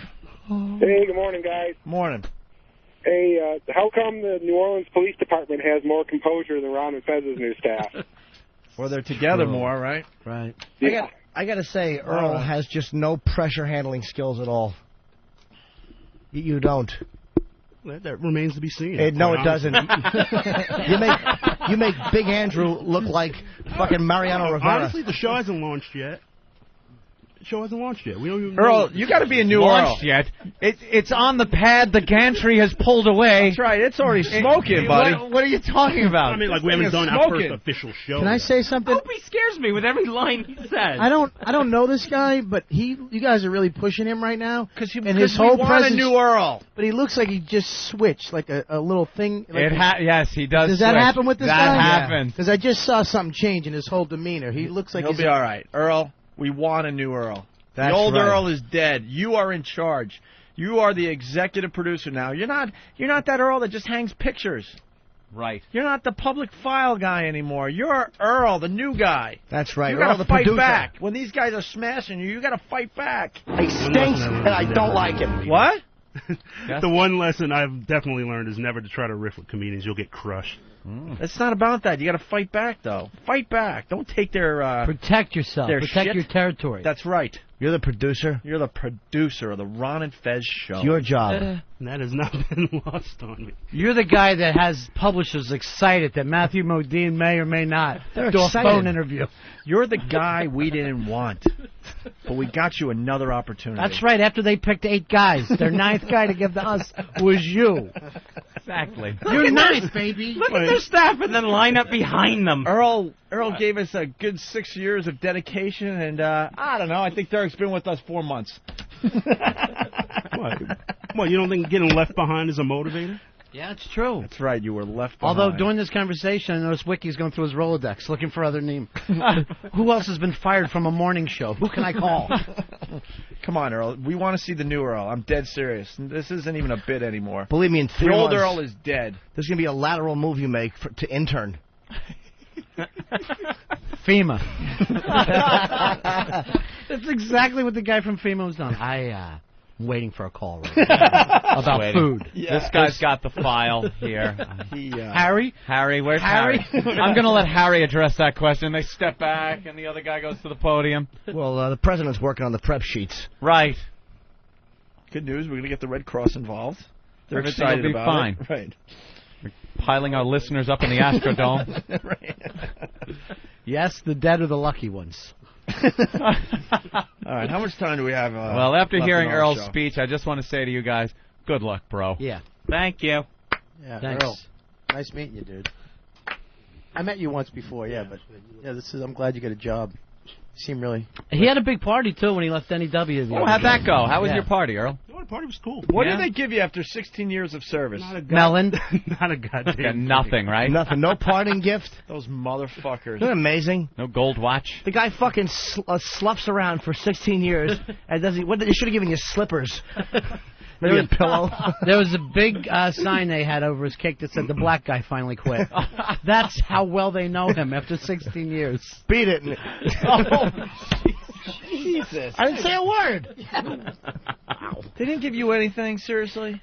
No, I didn't expect that. They gave him a plaque that's still scumbags. waiting to be hung. What did they give you? What did they threw a party? What was at the party? 16 years. What did they? Like a typical luncheon, lots of food, cake. Yeah. They didn't give you nothing like a spinning belt buckle, anything?